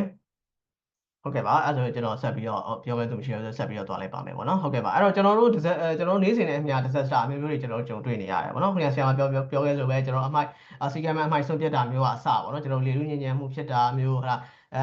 ဟိုကျွန်တော်ရေကြီးတာမျိုးတွေနော်စသဖြင့်ပေါ့ဆူညံတာမျိုးတွေဆူညံတာဖြစ်တာမျိုးတွေစသဖြင့်ဒါမျိုးတွေကကျွန်တော်နေ့စဉ်နဲ့အမျှကြုံတွေ့နေရတယ် disaster အမျိုးအစားတွေဖြစ်ပါတယ်ပေါ့နော်ဟုတ်ပြီအဲ့တော့ဒါတွေကတော့ကျွန်တော်ကိန်းဂဏန်းတွေလေ့လာကြည့်အောင်ပေါ့နော်အဲ့တော့ကမ္ဘာပေါ်မှာကျွန်တော်အဖြစ်အများဆုံးသော disaster တွေကျွန်တော် list လုပ်ပေးထားတာဖြစ်ပါတယ်ပေါ့နော်အဲ့တော့ disaster တွေထဲမှာကျွန်တော်တို့43ရာခိုင်နှုန်းကကြတော့ရေကြီးမှုကြောင့်ဖြစ်တာပေါ့နော်အဲ့တော့ရေကြီးတဲ့အခါမှာမိုးရွာတာလည်းဖြစ်နိုင်တယ်လူတွေကြောင့်ရေကြီးတာမျိုးပါဆယ်တာတမန်တွေကျိုးတာစသဖြင့်ပေါ့ဘယ်လိုကြောင့်ပဲဖြစ်ဖြစ်ပေါ့နော်ရေကြီးမှုကကျွန်တော်တို့43ရာခိုင်နှုန်းနဲ့ထိပ်ဆုံးမှာရှိနေတာကိုသွားပြီးတော့တွေ့ရတယ်ပေါ့နော်ဒုတိယလိုက်တာကြတော့ကျွန်တော်တို့ဒီမုန်တိုင်းတွေပေါ့နော်ဆိုင်ကလုန်းမုန်တိုင်းတွေတိုင်ဖုန်းမုန်တိုင်း hurricane တွေပေါ့နော်ဒါမျိုးတွေက28%လောက်ရှိရလို့တွေ့ရတယ်နောက်တတိယမှာကျတော့ကျွန်တော်တို့8 to 10%တော့ငရင်လှုပ်ခတ်မှုတွေပေါ့နော်ဒါအခုဆိုရင်ကျွန်တော်တို့ဒီနှစ်မှာကျွန်တော်မြန်မာနိုင်ငံပါသွားပြီပေါ့နော်နောက်ပြီးရင်တော့ landslide ပေါ့ကျွန်တော်တို့မြေပြိုမှုတွေပေါ့နော်မြေပြိုတဲ့ဖြစ်စဉ်တွေပေါ့နော်တော့6ရာခိုင်နှုန်းလောက်ရှိမယ်ကြောင်ပြီးရင် drought ပေါ့မိုးခေါင်ရေရှားမှုက9ရာခိုင်နှုန်းလောက်ရှိမယ်နောက်ဆုံးတစ်ခုကတော့ကျွန်တော်တို့3%လောက်ကကြတော့တစ်တော်မီးလောင်မှုတွေပေါ့နော်အဲ့တော့တစ်တော်မီးလောင်တာကလည်းကျွန်တော်တို့သဘာဝကြောင့်လောင်တာရှိသလိုလူတွေကြောင့်လောင်တာလည်းရှိတယ်ပေါ့နော်ဟုတ်ကဲ့အဲ့တော့ဟုတ်ပြီအဲ့တော့ဒါတွေကတော့ကိန်းဂဏန်းတွေပေါ့နော်ကျွန်တော်တို့ဒီUN report တွေနဲ့တခြားဒီ international organization report တွေရဲ့အပေါ်မှာအခြေခံပြီးတော့ကျွန်တော်တွေ့တဲ့အခါမှာတော့ဒီနှစ်စဉ်ပေါ့နော်ကမ္ဘာမှာ disaster အမျိုးမျိုးပေါင်း350ရနေပြီးတော့900ကြောင့်900လောက်ဖြစ်တာကိုသွားပြီးတော့တွေ့ရတယ်ပေါ့နော်ဒီဖြစ်စဉ်တွေကြောင့်လည်းတစ်နှစ်ကိုလူပေါင်း200နဲ့300တန်း200တန်း300လောက်ထိထိခိုက်မှုတွေရှိနေတာကိုသွားပြီးတော့တွေ့ရတယ်ပေါ့နော်နောက်တစ်ခုကကြတော့ sorry ဒီလိုဒီလို disaster တွေကြောင့်ပေါ့နော်ကျွန်တော်တို့နှစ်စဉ်လူ6000လောက်ကနေပြီးတော့3သိန်းလောက်ထိသေဆုံးနေတဲ့ဖြစ်စဉ်တွေဖြစ်ခဲ့ရတယ်ပေါ့နော်ဆိုတော့နောက်တစ်ခုက disaster တွေကြောင့်ပဲဒီလိုလူတွေထိခိုက်မှုတွေဒီလိုသေဆုံးမှုတွေကြောင့်ကျွန်တော်တို့တကမ္ဘာလုံးမှာပေါ့နှစ်စဉ်ဘီလီယံ200နဲ့300လောက်ထိဆုံးရှုံးမှုတွေဖြစ်နေရတယ်လို့ဒါကျွန်တော်စစ်တမ်းတွေကသွားပြီးတော့တွေ့ရတယ်ပေါ့နော်ဟုတ်ကဲ့အဲ့တော့ဟုတ်ပြီကျွန်တော်တို့ disaster ဖြစ်တဲ့နိုင်ငံတွေကိုလေ့လာကြည့်တဲ့အခါမှာကျွန်တော်တို့ဘာသွားတွေ့ရလဲဆိုရင်တော့ဒီအာရှနိုင်ငံမှာဆိုရင်တရုတ်တို့အိန္ဒိယတို့ဖိလစ်ပင်းတို့အင်ဒိုနီးရှားတို့ဘင်္ဂလားဒေ့ရှ်ပေါ့နော်ဒီနိုင်ငံတွေကကျွန်တော်တို့ဒီ disaster တွေကိုအများဆုံးခံရတဲ့နိုင်ငံတွေဖြစ်မှတ်တမ်းရှိရပေါ့နော်နောက်ပြီးတော့အမေရိကတိုက်မှာဆိုရင်တော့အမေရိကန်မက္ကဆီကိုဘရာဇီးချီလီဟေတီပေါ့နော်ဒီနိုင်ငံတွေက disaster ကိုပို့ပြီးကြုံရတယ်အာဖရိကမှာဆိုရင်အီသီယိုးပီးယားတို့ကန်ညာတို့မိုဇမ်ဘစ်တို့နိုင်ဂျီးရီးယားပေါ့နော်နောက်ယူရိုမှာဆိုရင်တော့တူရကီတို့အီတလီတို့နော်ဂရိပေါ့ဒီနိုင်ငံတွေကကျွန်တော်တို့ disaster နဲ့ပတ်သက်ပြီးတော့အများကြီးတွေ့ကြုံခံစားနေရတယ်လို့ကျွန်တော်တို့တွေ့ရတယ်ပေါ့နော်ဟုတ်ပြီအဲ့တော့ဒါကဒီမှာကြည့်လိုက်မယ်ဆိုရင်ကျွန်တော်အာရှနိုင်ငံကပို့ပြီးတော့တွေးကြုံရတာကိုတွေ့ရလိမ့်မယ်ပေါ့နော်ဟုတ်ပြီအဲ့တော့ဘာကြောင့်အာရှဖြစ်တာလဲဆိုရင်တော့ကျွန်တော် high population density ပေါ့ကျွန်တော်အာရှတိုက်ကတခြားတိုက်တွေနဲ့ရှင်းမယ်ဆိုရင်ကျွန်တော်လူဦးရေအရန်ထူတက်တယ်ပေါ့နော်အထူးသဖြင့်ကျွန်တော်အရှေ့တောင်အာရှနိုင်ငံတွေမှာပို့ပြီးတော့လူဦးရေကများတာတွေ့နိုင်တယ်ပေါ့နော်နောက်ပြီးတော့ကျွန်တော်တို့ဒီငရင်ကြောင့် tectonic zone တွေရှိရပေါ့နော်ဒါတွေကြောင့်လည်းကျွန်တော်အမျိုးမျိုးသောသဘာဝဘေးရန်တွေကြုံရနိုင်တယ်နောက်ပြီးတော့ cyclone တွေမုန်တိုင်းတွေဝင်တယ်ပေါ့နော်ဘာလို့ကျွန်တော်မိုးများတဲ့ဒေသကိုဆိုတော့ဒါတွေကြောင့်ကျွန်တော်တို့ကအမျိုးမျိုးသောဘေးရန်တွေကိုတွေ့ကြုံရတယ်လို့တွေ့ရတယ်ပေါ့နော်ဟုတ်ပြီအဲ့တော့ဒါဟိုလေဒီကလေကျွန်တော်လွန်ခဲ့တဲ့နှစ်20ပေါ့နော်တဘာဝဘေးရန်တွေကြောင့်လူတွေသေဆုံးမှုလေ့လာတဲ့အခါမှာသူက60ရာခိုင်နှုန်းလောက်ကဒီဘေးငရင်လှုပ်ခတ်မှုကြောင့်သေဆုံးရတာကိုကျွန်တော်သွားပြီးတော့တွေ့ရတယ်ပေါ့နော် highest fatality ထဲမှာပါတယ်ပေါ့နော်သူကတော့ငရင်ကတော့ဖြစ်တာကတော့သူက10%လောက်ပဲဖြစ်တယ်ဒါပေမဲ့ဖြစ်တဲ့10%မှာလူသေဆုံးမှုက60%လောက်ထိကိုများနေတာကိုသွားပြီးတော့တွေ့ရတယ်ပေါ့နော်ဆိုတော့ဒါလည်းကြောက်စရာကိန်းဂဏန်းတစ်ခုပေါ့နောက်ဒုတိယတစ်ခုကကျတော့ကျွန်တော်တို့ဒီမုန်တိုင်းတွေပေါ့နော်အမျိုးဆုံးမုန်တိုင်းတွေရေကြီးမှုတွေလေပြင်းတိုက်တာမျိုးတွေပေါ့နော်ဒါတွေကလည်းဒုတိယသေဆုံးမှုတွေမှာပါတယ်ပေါ့နော်အထူးသဖြင့်ကျွန်တော်တို့ဒီမြန်မာမှာဆိုတော့ကမ်းရိုးတန်းဒေသတွေပေါ့နော်ဒါတွေမှာပိုပြီးသတိထားရမယ်နောက်ပြီးတော့ကျွန်တော်တို့ heat wave တွေ drought တွေဒါတော့ climate change နဲ့ဆိုင်တာပေါ့နော်ကျွန်တော်တို့ဒီအပူတိုင်းဖြတ်တာတွေမိုးခေါင်ရေရှားတာတွေပေါ့နော်ဒါတွေဆိုလဲဒါအခုဆိုရင်အာရှတွေအာဖရိကတွေမကပဲယူရိုမှာဖြစ်လာပြီပေါ့နော်နောက်တစ်ခါတော့ကျွန်တော်တို့ဒီတစ်တော်မီးလောင်ခြင်းတွေပေါ့နော်တစ်တော်မီးလောင်တာဒီကြောင့်လည်းကျွန်တော်တို့ဒီသေဆုံးမှုတွေရှိနေတာကိုတွားပြီးတွေ့ရတယ်ပေါ့နော်ဒါလွန်ခဲ့တဲ့3နှစ်လောက်ကဆိုရင် Green မှာတော်တော်မီးလောင်မှုတွေအကြီးအကျယ်ဖြစ်ခဲ့တယ်ပေါ့နော်အားကြောင့်မီးအိမ်တွေမီးရဲပါသွားတယ်လူတွေပြေးရတယ်ပေါ့နော်နောက်ပြီးမှ LA မှာကယ်လီဖိုးနီးယားမှာဖြစ်တဲ့ဖြစ်စဉ်တွေပေါ့နော်ဒါတွေကဝိုင်းကြောင့်ဖြစ်တဲ့ဖြစ်စဉ်တွေပေါ့နော်ဟုတ်ပါပြီဒါတွေတော့ကျွန်တော်20အတွင်းမှာလေ့လာကြည့်တဲ့အခါမှာဒီသဘာဝဘေးရန်တွေအကြောင်းလူတွေသေဆုံးမှုကိုအစဉ်လိုက်ရှင်းပြထားတာဖြစ်ပါတယ်ပေါ့နော် ဟုတ်ပြီအဲ့ကျွန်တော်တို့မြန်မာကိုတစ်ချက်လေ့လာကြည့်အောင်ပေါ့နော်အဲ့တော့မြန်မာမှာကျွန်တော်တို့ဒီ Myanmar National Framework for Community Disaster Resilience ဆိုပြီးတော့report ရှိရပေါ့နော်guideline လို့ခေါ်မလားပေါ့နော်framework ပေါ့နော် framework ရှိရပေါ့နော်ဆိုတော့သူက2019ကလူကယ်ပြန်ဝန်ကြီးဌာနကထုတ်ပြန်ထားတာပေါ့နော်ဆိုတော့ဒီဆောက်ထဲမှာဘာသွားတွေ့ရလဲဆိုရင်တော့ကျွန်တော်တို့မြန်မာမှာအဖြစ်များဆုံး natural hazard တွေကဘာရှိလဲဆို cyclone ပေါ့နော်ကျွန်တော်မုန်တိုင်းတွေရှိမယ် flood ရေကြီးမှုတွေရှိမယ်မိုးခေါင်းတာတွေရှိမယ်မြေပြိုတာတွေဖြစ်စဉ်တွေရှိမယ်နောက်ငရေလှုပ်တဲ့ဖြစ်စဉ်တွေပေါ့နော်အဲ့တော့ဒီ၅ခုကကျွန်တော်တို့မြန်မာမှာအတွေ့အကြုံအများဆုံးတော့ natural hazards တွေထဲမှာထည့်သွင်းထားတာတွေ့ရတယ်ပေါ့နော်နောက်ပြီးရင်ကျွန်တော်1980ရာနဲ့2015မှာဆိုရင်ကျွန်တော်မြန်မာနိုင်ငံမှာဒီ disaster မျိုးမျိုးကြောင့်ပေါ့နော်ဒီလူပေါင်း1,400,000ကျော်အသေးဆုံးခဲ့ရပြီးတော့ကျွန်တော်ဘီလီယံ5ဘီလီယံဒေါ်လာ5ဘီလီယံလောက်ကျွန်တော်တို့ဆုံးရှုံးခဲ့တဲ့ဖြစ်စဉ်တွေဖြစ်တယ်လို့ဒီ framework ထဲမှာပါတယ်ပေါ့နော်ဟုတ်ပြီအဲ့တော့ဟုတ်လားဆိုတော့ကျွန်တော်တို့ဒီ2025ဖြစ်စဉ်ပဲကျွန်တော်တို့ကြည့်အောင်ပေါ့နော်ဒါကတော့ကျွန်တော်တို့ organization ရဲ့organization လုပ်ထားတဲ့ဟိုdata ကိုပဲကျွန်တော်ပြန်ယူထားတယ်ပေါ့နော်အဲ့တော့ကျွန်တော်တို့ January 2025မှာကြည့်လိုက်မယ်ဆိုရင်ဒါကျွန်တော် landslide ဖြစ်ခဲ့တယ်ပေါ့နော်ဒီကချင်ပြည်နယ်မှာကချင်ပြည်နယ်ဖားကန့်မှာမြေပြိုတဲ့ဖြစ်စဉ်ဖြစ်တယ်အဲ့တော့လူ12ယောက်သေဆုံးတဲ့ဖြစ်စဉ်တွေဖြစ်ခဲ့တယ်ပေါ့နော်အဲ့တော့ February မှာပြန်ကြည့်တဲ့အခါမှာဆိုရင် February 3ရက်နေ့မှာကျွန်တော်တို့ရန်ကုန်ပေါ့နော်ရန်ကုန်မှာဒီလေလူညဉ့်ညမ်းမှုကကမ္ဘာအဆိုးရွားဆုံးအဆင့်2ကိုရောက်ရှိတယ်ပေါ့နော်ရောက်ရှိခဲ့တယ်ပေါ့နော်တနည်းအားဖြင့် AQI ခရမ်းရောင်အဆင့်တွေပဲကျွန်တော်ရောက်သွားတယ်ပြီးတော့လည်းကျွန်တော်တို့ဒီမြန်မာနိုင်ငံအလယ်ပိုင်းမှာအပူချိန်ကတခြားအာဆီယံနိုင်ငံတွေအထက်ကျွန်တော်တို့ပို့ပြီးတော့ပူတာသွားပြီးတော့တွေ့ရတယ်ပေါ့နော်30 degree Celsius အထက်ကြီးပဲဖြစ်ခဲ့တယ်ပေါ့နော်အဲ့တော့ match လာရောက်တဲ့အခါမှာဒါအားလုံးသိပြီးသားเนาะကျွန်တော်တို့ဒီမန္တလေးငရင်လှုပ်ခက်ခဲ့တယ်ပေါ့နော်အဲ့တော့လူတွေအများကြီးတည်ဆုံးတဲ့ဖြစ်စဉ်တွေအဲ့မတိုင်ခင်မှာလည်းကျွန်တော်တို့ဇွဲကပင်တောင်မီးလောင်တဲ့ဇွဲကပင်တောင်မှာတောမီးလောင်တဲ့ဖြစ်စဉ်တွေပေါ့နော် Wi-Fi တွေကျွန်တော်ဖြစ်ခဲ့တယ်နောက်ပြီးမှရင်စကိုင်းနဲ့မန္တလေးမှာလည်းအပူချိန်က42 degree Celsius ပေါ့အခုဆိုရင်ပို့ပြီးတော့ပူလာပြီပေါ့နော်ဆိုတော့စသဖြင့်ဒါတွေကိုကျွန်တော်တို့ကြည့်ရင်အဖြစ်ကျွန်တော်2025အခုဒီ3လအတွင်းမှာတွေပဲသဘာဝဘေးရန်တွေအကြောင်းဖြစ်တဲ့ဖြစ်စဉ်တွေကတဖြည်းဖြည်းနဲ့ခက်စိတ်စိတ်တနည်းမဟုတ်တနည်းသို့မဟုတ်တနေရာမှာမဟုတ်တနေရာမှာကျွန်တော်တို့သဘာဝဘေးရန်တွေကြုံနေရတာကိုသွားပြီးတော့တွေ့ရလိမ့်မယ်ပေါ့နော်ဟုတ်ပြီအဲ့တော့ကျွန်တော်တို့ဒီ disaster risk နဲ့ပတ်သက်ပြီးတော့ World Risk Index ဆိုတာရှိရပေါ့နော်ကမ္ဘာလုံးတစ်ကမ္ဘာလုံးအနေနဲ့အဖေနိုင်ငံတွေကတော့ risk ကများတယ်အဖေနိုင်ငံတွေကတော့ risk ကနည်းတယ်ဆိုတာကိုသူကထုတ်ပြန်ပေးတဲ့ညွှန်းကိန်းပေါ့နော် World Risk Index လို့ခေါ်တယ်ဟုတ်ပြီအဲ့ World Risk Index မှာကျွန်တော်တို့မြန်မာကပဲအဆင့်ရှိနေတယ်ဆိုတာကိုလေ့လာကြည့်တဲ့အခါမှာဒီ2024ရဲ့ data အရကျွန်တော်တို့မြန်မာနိုင်ငံကအဆင့်6မှာရှိနေပေါ့နော်အဲ့တော့1 to 10ထဲမှာကျွန်တော်တို့နိုင်ငံအဆင့်6မှာရှိနေပေါ့နော်ကျွန်တော်တို့အရှေ့မှာပဲနိုင်ငံရှိတယ်ဖိလစ်ပင်းအင်ဒိုနီးရှားအိန္ဒိယကိုလံဘီယာမက္ကဆီကိုပေါ့နော်နောက်ကျွန်တော်တို့နောက်မှာတော့ရုရှားတို့မိုဇမ်ဘစ်လို့ဘင်္ဂလားဒေ့ရှ်တို့ပါကစ္စတန်တို့ရှိနေအောင်သွားပြီးတော့တွေ့ရတယ်ပေါ့နော်ဆိုတော့ဒီကျုံဟိုကြည့်မယ်ဆိုရင်ကျွန်တော်တို့မြန်မာနိုင်ငံကသဘာဝဘေးရန်ရဲ့ကြုံတွေ့ရတဲ့အများဆုံးသဘာဝအန္တရာယ်ကြုံတွေ့ပြီဆိုရင်လည်းခံရမှုအများဆုံးကမ္ဘာအဆင့်6နေရာမှာပါနေတာဆိုတာဒါတော်တော်လေးကြောက်ဖို့ကောင်းတဲ့အနေအထားဖြစ်တယ်ပေါ့နော်ဟုတ်ကဲ့ပါဟုတ်ပြီအဲ့တော့ဒီကျွန်တော်တို့မြန်မာမှာဖြစ်နေတဲ့ညှိုးကိန်းတွေလေ့လာကြည့်တဲ့အခါမှာရောနောက်ခုနကပြောတဲ့ဒီ framework ထဲမှာရောကျွန်တော်တို့ကိန်းဂဏန်းတွေတွေ့ရတဲ့အခါမှာဆိုရင်ကျွန်တော်မြန်မာက disaster နဲ့ပတ်သက်ပြီးတော့ခံစားနေရတယ်ခဏခဏခံနေရအတွေ့အကြုံတွေဒါဘာကြောင့်လို့ထင်လဲပေါ့နော်ဒါဆရာမတို့အမြင်ပြောပြပါဘာကြောင့်ကျွန်တော်တို့မြန်မာကဘာကြောင့်အဲ့လောက်ဒဏ်တွေခံနေရလဲပေါ့နော်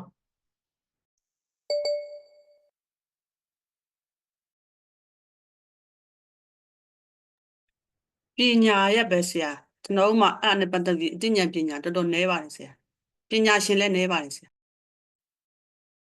ာဟုတ်ကဲ့ဆရာမဟုတ်ကျေးဇူးတင်ပါတယ်ဆရာမပြောမှန်းကောင်းပါတယ်ပေါ့နော်ကျွန်တော်တို့ဒီအသိပညာအားနည်းမှုပေါ့နော်ဟုတ်ကဲ့ပါဟုတ်ကဲ့ research လုပ်ထားတယ်ဆရာမဟုတ်ကဲ့ပြောပါခင်ဗျာခုနဆရာမပြောရလဲပါတယ်လို့ကျွန်မထင်တာတော့ disaster ဘလို့ပို့ပြီးတော့ပြင်းထန်လဲဆိုရင်ကျွန်မတို့မှာခုန disaster ကိုကာကွယ်မဲ့အနာမျိုးပေါ့နော်ပြင်ဆင်မှုတွေကနေစင်တွေ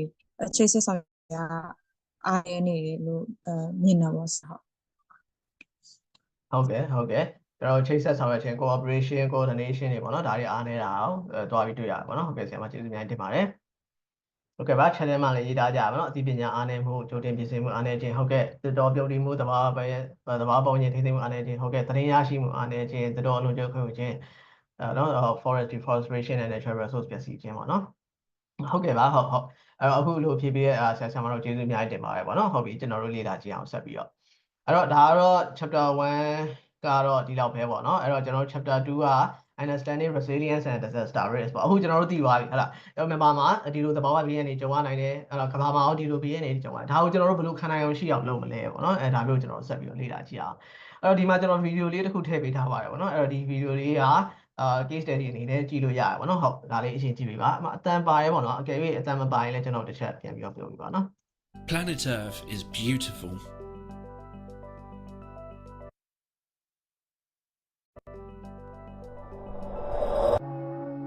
But also deadly. You're about to see how.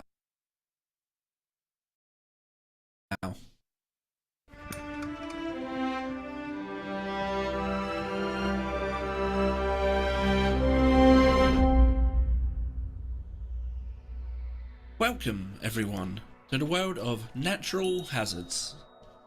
A natural hazard is a natural event that can cause social and economic impacts. In geography, social means impacts on people and their lives, so mainly we're talking about injuries and deaths. Economic refers to any effects the event has on jobs and money, and this often refers to the cost of the damage a hazard has done or the jobs that people lose. It is, however, important not to confuse natural hazards with man-made hazards such as radiation leaks or oil spills. It has to be something created by nature rather than people. Another important fact to remember is that a natural hazard must have social and economic impacts, otherwise it isn't considered a hazard.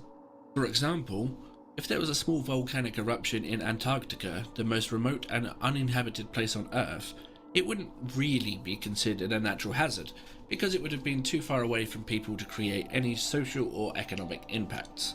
Instead, we just refer to it as a natural event. In reality, there are many different examples of natural hazards, but since we're keeping it simple, we'll just list some of the most well-known and dangerous ones. There are earthquakes, volcanoes, tropical storms, droughts, heat waves, tornadoes, flooding, and wildfires. And this is just to name a few. We usually sort hazards into two categories. There are hazards created by the weather, known as weather hazards, climatic hazards, or atmospheric hazards, and hazards created by processes taking place inside our planet. Those are called geological hazards or tectonic hazards. Though there are many natural hazards in the world, the main ones taught about in GCSE natural hazards are usually earthquakes, volcanoes, and tropical storms. We'll be covering these in more detail in future videos. Speaking of which, if you enjoyed the video, please don't forget to like and subscribe, as it helps us to continue to grow and bring you more content like this. You have been listening to The Mountain Man and watching the work of Michael Deluxe. Goodbye for now, and remember. Okay ပါဆိုတော့ဒီဗီဒီယိုမှာသူအဓိကပေးချင်တဲ့ message ကတော့ natural hazards အကြောင်းကိုပြောသွားတာပေါ့နော်ဆိုတော့ဒီမှာဆိုရင်သူတို့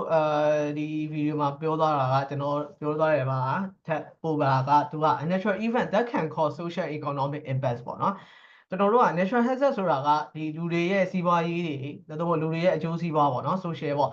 လူမှုစီးပွားပေါ်မှာကျွန်တော်တို့တက်ရောက်မှုတွေရှိတယ်ဆိုရင်ဒါကိုကျွန်တော်သူတို့က natural hazard လို့ခေါ်တယ်ပေါ့နော်အကယ်၍အဲ့လိုမျိုးမရှိဘူးဆိုရင်သူကတော့ဒါကို natural hazard အနေနဲ့မခေါ်ဘူးပေါ့နော်natural ဟိုဒီမှာသူပြောသွားတယ်ပေါ့နော် natural event အနေနဲ့သူကသတ်မှတ်တယ်ပေါ့နော်ဟုတ်ကဲ့ဆိုတော့ဒါလေးကိုကျွန်တော်သိစေချင်တာပေါ့နော်ဟုတ်ကဲ့ပါသက်ပါမယ်နော်ဟုတ်ကဲ့ပါအဲ့တော့ခုနကဗီဒီယိုထဲမှာလည်းပါပြီးသားပေါ့နော်ဒါဆရာမတို့လည်းသိပါတယ်ကျွန်တော် natural disaster natural hazard ပေါ့နော်အဲ့ဒါတွေမှာကျွန်တော်တို့အများဆုံးတွေ့ရလေးရှိရပါပေါ့နော်ကျွန်တော်တို့ဒါရေကြီးမှုတွေပေါ့ရေကြီးတယ်ကျွန်တော်တို့အထူးသဖြင့်ကျွန်တော်မြန်မာမှာဆိုရင်မိုးများပြီဆိုတာနေရေကြီးကြတယ်ပေါ့နော်ကျွန်တော်တို့ဒီ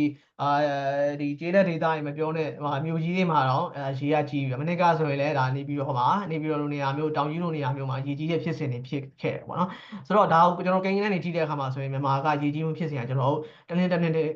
ပို့ပြီးတော့များလာတော့တွေ့ရတယ်ပေါ့နော်ဆိုတော့ရေကြီးတဲ့ဖြစ်စဉ်တွေအဲ့တော့ဒါကြောင့်ရေကြီးရလဲပေါ့မိုးများကြီးရယ်ပေါ့ဒီလိုပြောလို့ရတယ်ဆိုပေမဲ့ကျွန်တော်တို့ ဒီ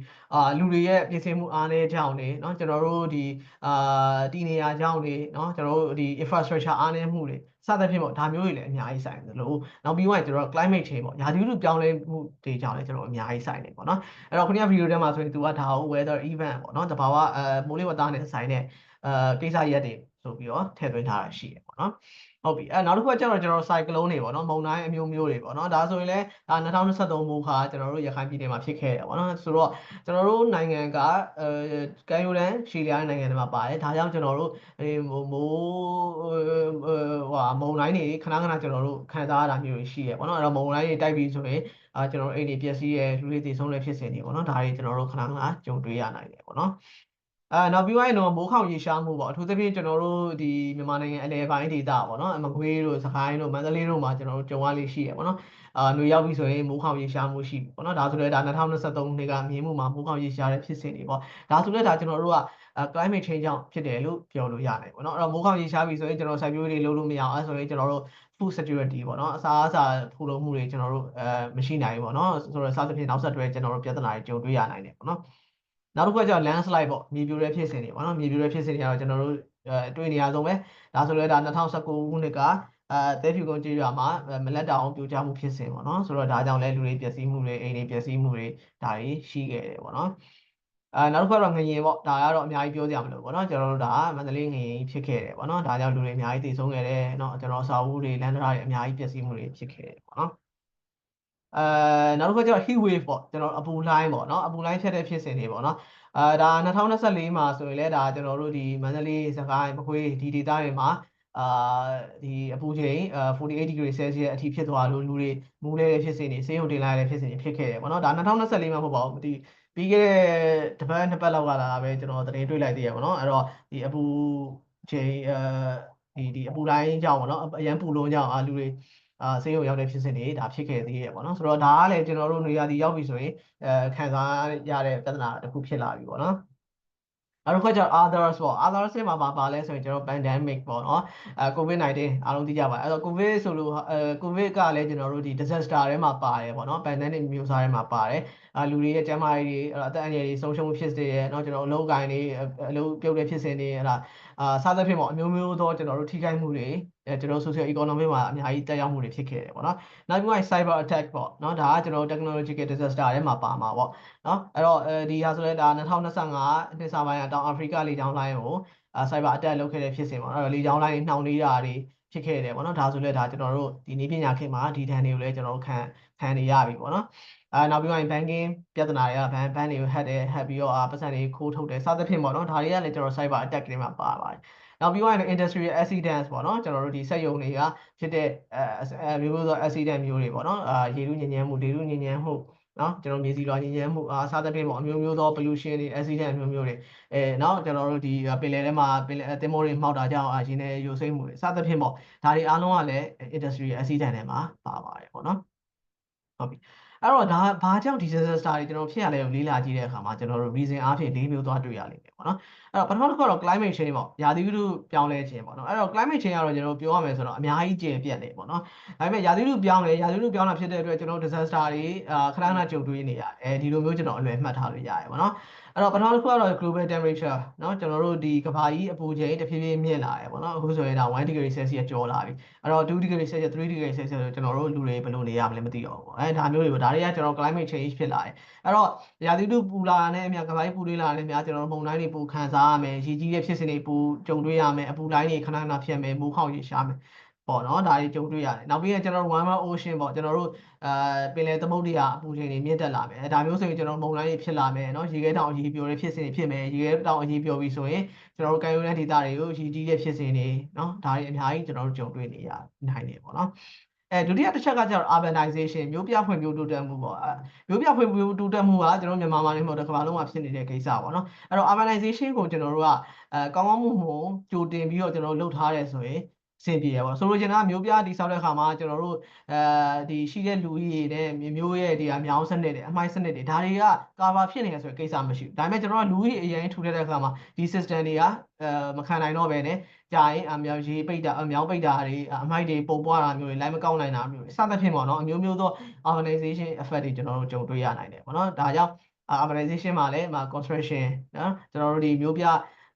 ဒီဗာလေကံရိုးတန်းဒေသတွေမှာ urbanization ဖြစ်တဲ့အခါမှာလည်းဒီဖြစ်ပေါ်နိုင်တဲ့သဘာဝဘေးတွေကျွန်တော်စဉ်းစားဖို့လိုမယ်နော်နောက်ပြီးရင် poor drainage system ပေါ့ရေမြောင်းစနစ်တွေကောင်းအောင်လုပ်ဖို့လိုမယ်နောက်ပြီးလူဦးရေထူထပ်လာတဲ့အခါမှာကျွန်တော်တို့ဖြစ်ပေါ်လာနိုင်တဲ့ risk တွေကိုထည့်သွင်းစဉ်းစားထားဖို့လိုနေမယ်ပေါ့နော်ဒီလိုမျိုးကျွန်တော်တို့လုပ်ရမှာဖြစ်တယ်တတိယချက်ကတော့ environmental degradation ပေါ့နော်degradation ဆိုတာတော့တနည်းအားဖြင့်သဘာဝပတ်ဝန်းကျင်ဆိုင်ရာထိခိုက်မှုတွေပေါ့နော်အဲ့တော့ကျွန်တော်တို့ခုနကပြောတဲ့အမျိုးမျိုးသော pollution တွေဖြစ်စေနိုင်တယ်နောက်ပြီးရင် deforestation ပေါ့နော်ခုနကဒီချက်ထဲမှာလည်းအားလုံးဖြေထားကြတာတွေ့ရတယ်တော်တော်ပြုံးတီးခြင်းပေါ့နော်အထူးသဖြင့်ကျွန်တော်မြန်မာမှာကြုံတွေ့ရတဲ့ပြဿနာပေါ့တော်တော်ပြုံးတီးတဲ့အခါမျိုးမှာကျွန်တော်တို့သဘာဝဘေးရန်တွေပေါ့အများကြီးတက်ရောက်နိုင်တယ်နော် biodiversity ဇီဝမျိုးစုံမျိုးဝဲအပေါ်မှာအများကြီးတက်ရောက်မှုနိုင်တယ်နော်ကျွန်တော်တို့ wetland တွေပေါ့နော်ဒါတွေပေါ်မှာကျွန်တော်တို့ထိခိုက်မှုတွေဖြစ်စေနိုင်နောက်ပြီးတော့ sustainable farming ပေါ့နော်ကျွန်တော်တို့စိုက်ပျိုးရေးမှာစိုက်ပျိုးရေးကိုကျွန်တော်တို့ sustainable မဖြစ်တာမျိုးတနည်းအားဖြင့်ဒါတို့စေဝါတွေသုံးတဲ့အခါမျိုးမှာနော်ဒါမျိုးတွေကျွန်တော်တို့ဟိုကြောင်းပေါ့နော်ဒီသဘာဝဘေးရတဲ့ကျွန်တော်တို့ကြုံတွေ့ရနိုင်တာမျိုးတွေရှိနိုင်တယ်ပေါ့နောက်ပြီးရင်ဒီ better monitoring and reporting မရှိတာမျိုးပေါ့နောက်ခုနကပြောတဲ့စက်ရုံတွေကတော့အလုံးလုံးပါတယ်ဒါပေမဲ့ဒီကထွက်လာတဲ့ pollution တွေကိုဘယ်သူကcontrol လုပ်တာလဲဒါကိုဘယ်သူကစောင့်ကြည့်မှာလဲဒီဟာမျိုးစနစ်တွေကောင်းမှုမရှိဘူးဆိုရင်လည်းကျွန်တော်တို့အဆင်မပြေဘူးပေါ့နော်နောက်တစ်ခုနံပါတ်4ကကျတော့ geophysical ပေါ့ဆိုလိုချင်တာကကျွန်တော်တို့ဟိုနေထိုင်ရာ data အလိုက်ပေါ့နော်တနည်းအားဖြင့် geographical ပေါ်မှာမူတည်ပြီးတော့ကျွန်တော်တို့ disaster အမျိုးမျိုးကလည်းကွာသွားနိုင်တယ်ပေါ့နော်ဆိုလိုချင်တာကခုနကပြောဆိုကံရိုးတဲ့ data မှာနေတဲ့ဒီ data ခံတွေရှိရဆိုရင်ဒီ data ကကျွန်တော်တို့သဘာဝဘေးအနေနဲ့ကမိုးကြီးတာရေကြီးတာဟိုမုန်တိုင်းတိုက်တာကိုကျွန်တော်ခံရနိုင်တယ်ဟိုမြန်မာနိုင်ငံလေပိုင်းဒေသမှာဆိုရင်ကျွန်တော်မိုးခေါင်တာရေရှားတာဒါမျိုးကြုံရနိုင်တယ်ကျွန်တော်တောင်ပေါ်ဒေသမှာနေမယ်ဆိုရင်မြေပြိုတဲ့ဖြစ်စဉ်တွေမိုးရွာတဲ့ဖြစ်စဉ်တွေရာသီဥတုအလွန်အေးတဲ့ဖြစ်စဉ်တွေစသဖြင့်တော့ဒါမျိုးကျွန်တော်ကြုံရနိုင်တယ်ပေါ့နော်ဒါကြောင့် geophysical ကလည်းကျွန်တော်အရေးကြီးတဲ့ factors တွေမှာပါတာကိုသွားပြီးတော့သတိထားဖို့လိုနေမယ်ပေါ့နော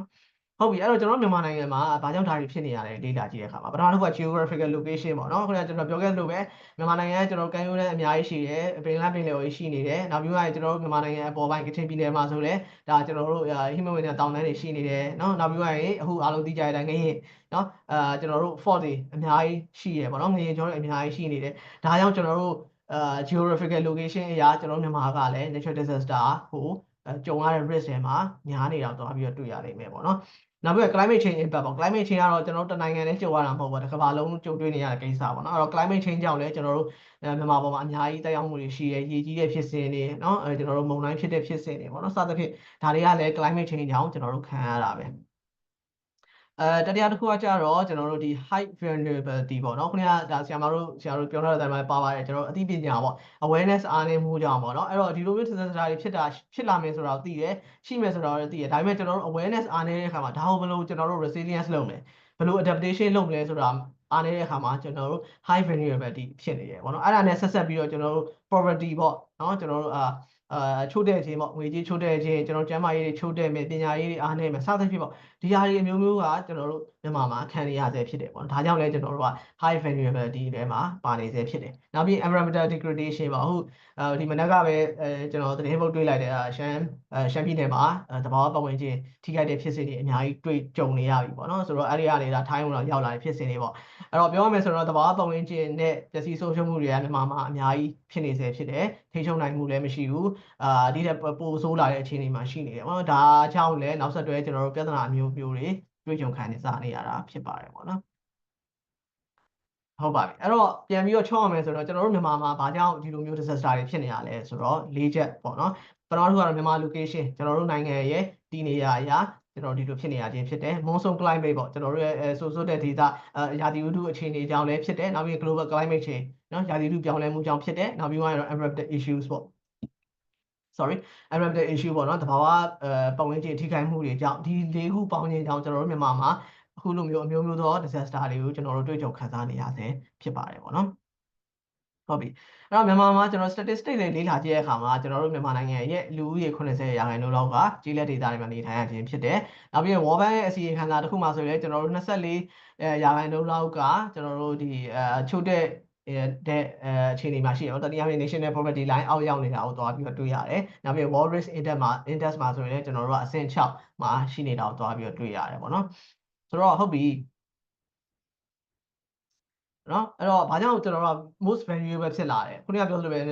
disaster တွေကတော့ဒီလိုဖြစ်နိုင်တယ်ဒါပေမဲ့ဘာကြောင့်ကျွန်တော်တို့ valuable ဖြစ်လာတယ်ပေါ့နော်အဲ့တော့ကျွန်တော်တို့ရဲ့ poor rural community ပေါ့နော်ကျွန်တော်တို့အများစုကကျေးလက်ဒေသမှာနေထိုင်ကြတယ်တောင်ပေါ်ဒေသတွေမှာနေထိုင်ကြတယ်ဒါကြောင့်ကျွန်တော်တို့ဖြစ်ပေါ်လာတဲ့ disaster တွေကိုဒီဒေသတွေကပို့ပြီးတော့ခံရတယ်နောက်ပြီးရင်လည်းဒီချို့တဲ့မှုတွေကြောင့်ကျွန်တော်တို့အများကြီးတက်ရောက်မှုတွေဖြစ်စေနိုင်တယ်ပေါ့နော်အဲ့တော့ strong housing တွေမရှိဘူးเนาะ saving ငွေကြေးအားနည်းတာမျိုးတွေ access to government aid ပေါ့အစိုးရထောက်ပံ့မှုအားနည်းတာမျိုးတွေပေါ့နော်ဒါတွေကြောင့်ကျွန်တော်တို့က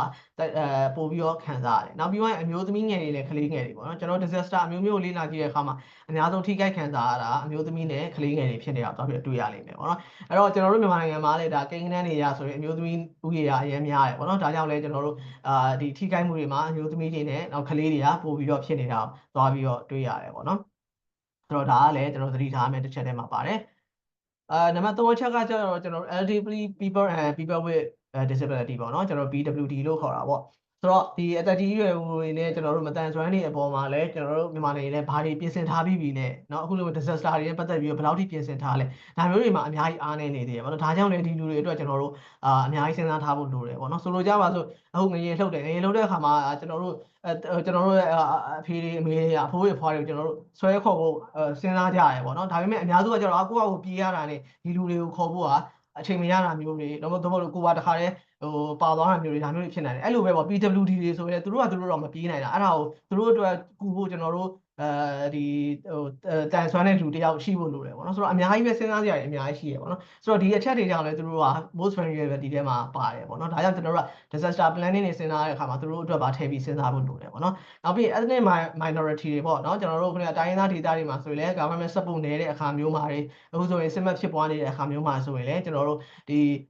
vulnerability ဖြစ်နိုင်တယ်ပေါ့နော်နောက်ပြီးတော့ urban poor ပေါ့အထူးသဖြင့်ရန်ကုန်လိုနေရာမျိုးမန္တလေးလိုနေရာမျိုးပေါ့လူတွေလူတွေအများများတယ်ဒါပေမဲ့ urban management ကလည်းအားနည်းနေတယ်အဲ့ဒါရေးကြီးမှုတွေလည်းမထိန်းနိုင်ဘူးစသဖြင့်ပေါ့system တွေကလည်းမကောင်းဒါမျိုးတွေဆိုရင်လည်းကျွန်တော်တို့က vulnerability ထဲမှာဖြစ်စေရပေါ့နော်ဆိုတော့ဒါမျိုးတွေကျွန်တော်မဖြစ်အောင်ကြိုတင်ပြင်ဆင်ထားဖို့လိုတယ်ပေါ့နော်အဲ့တော့ case study အနေနဲ့ဒါအားလုံးသိကြတဲ့အတိုင်း2008မှာcyclone Nargis ဖြစ်ခဲ့တယ်ပေါ့နော်Nargis ကကျွန်တော်တို့ ARD တိုင်းဒေသကိုဖျက်ခဲ့တယ်လူပေါင်း3,400,000ကျော်တည်ဆုံးပြီးတော့2.4 million လောက်ကထိခိုက်မှုတွေခံစားရတာမျိုးတွေဖြစ်လိုက်တယ်အဲ့ဒီထဲမှာလည်းကိန်းဂဏန်းတွေလေ့လာကြည့်တဲ့အခါမှာဆိုရင်လည်းကျွန်တော်အပြိုသမီးနဲ့ကလေးတွေက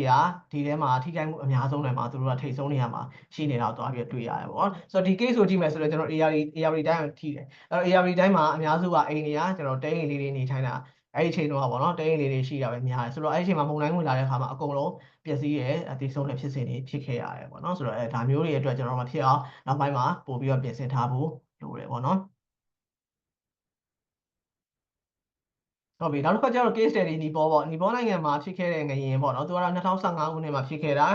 လူပေါင်း8,000ကျော်သေဆုံးခဲ့တယ်အဲ့မှာလည်းကြီးလိုက်တဲ့အခါမှာကျွန်တော်သေဆုံးတဲ့လူဦးရေမှာ55%ကအမျိုးသမီးတွေဖြစ်ပြီးတော့45%ကအမျိုးသားတွေဖြစ်တယ်ပေါ့နော်ဘာကြောင့်အမျိုးသမီးတွေသေဆုံးမှုဖြစ်တာလဲကိုလေ့လာကြည့်တဲ့အခါမှာဒီနီပေါနိုင်ငံဒီရွာပေါ့နော်ကျွန်တော်နာမည်တော့မေ့နေပေါ့ဆိုတော့ဒီရွာဒီမြို့နယ်မှာကျတော့ဒီအမျိုးသားတွေကကြတော့ male migration ပေါ့မျိုးပေါ်သွားပြီးအလုံးလုံးတဲ့အချိန်မျိုးဖြစ်နေရပေါ့နော်အဲ့တော့ဒီနေရာဒေသမှာအမျိုးသမီးတွေနဲ့ကလေးတွေကပဲအများဆုံးကြံခဲ့တယ်ပေါ့နော်ဒါကြောင့်ဒါအမျိုးသမီးတွေပေါ်ထိခိုက်မှုတွေရှိတယ်နောက်တစ်ခါတော့ traditional gender roles ပေါ့ကျွန်တော်တို့အာရှဒေသမှာဒါအမျိုးသမီးတွေရဲ့ဒီ gender roles ရာအိမ်မှာနေရမယ်ကလေးဆောင်ရှောက်ရမယ်မိဘတွေကိုကြည့်ရမယ်စသဖြင့်ပေါ့ဒီ traditional gender role ကြီးကြောင့်အမျိုးသမီးတွေအိမ်မှာနေရတဲ့အခါမှာဒီလိုမျိုးဒဏ်ဖြစ်တဲ့အခါမှာသူတို့ကပို့ပြီးတော့ခံစားရတယ်ပေါ့နော်နောက်ပြီးတော့ responsibility ဒါမိခင်တွေပေါ့အမျိုးသမီးတွေကမိခင်စိတ်ထဲရှိတဲ့အတွက်ကလေးတွေကိုကြည့်ရတယ်အဲ့ဒါကိုယ့်ရဲ့မိဘတွေကိုခေါ်ရမယ်ခုနကကျွန်တော်ပြောခဲ့သလိုပဲတကယ်ဖြစ်ပြီဆိုရင်ဘယ်သူခေါ်မှာလဲကလေးကိုပြေးခေါ်မှာလားမိဘတွေတွဲမှာလားဒါမျိုးလေးရှိရပြီးတော့ valuables ပေါ့ကိုယ့်ရဲ့တန်ဖိုးကြီးပစ္စည်းတွေယူရမယ်လားရွှေငွေတွေဖုန်းတွေအနည်းဆုံးပေါ့ဒါမျိုးတွေယူရမှာစသဖြင့်အချိန်ပိုယူရတယ်ပေါ့နော်အဲ့တော့အချိန်ပိုယူရတာဖြစ်တဲ့အတွက်တကယ်လဲငရေလုပ်တဲ့အခါမှာသူတို့ကတေဆုံးမှုညာပြခဲ့တဲ့ကိန်းဂဏန်းကိုသွားပြီးတော့တွေ့ရတယ်ပေါ့နော်ဟုတ်ပြီအဲ့တော့ဒါတွေကိုကျွန်တော်သိပြီးတဲ့အခါမှာ disaster resilience ပေါ့ဒီဖြစ်ပေါ်လာတဲ့ဖြစ်ပေါ်လာမဲ့ဘေးအန္တရာယ်တွေကိုကျွန်တော်တို့ဘယ်လိုခံနိုင်အောင်ရှိအောင်လုပ်မလဲပေါ့နော်ဆိုတော့ဒီမှာကျွန်တော်မေးချင်တာ how do you understand disaster resilience ပေါ့ဆရာတို့အနေနဲ့ disaster resilience ကိုဘယ်လိုနားလည်လဲပေါ့နော်ကျွန်တော်တယောက်တစ်ယောက်လောက်ပြောပြပေးပါနားလည်သလိုလေးပြောပြလို့ရပါတယ်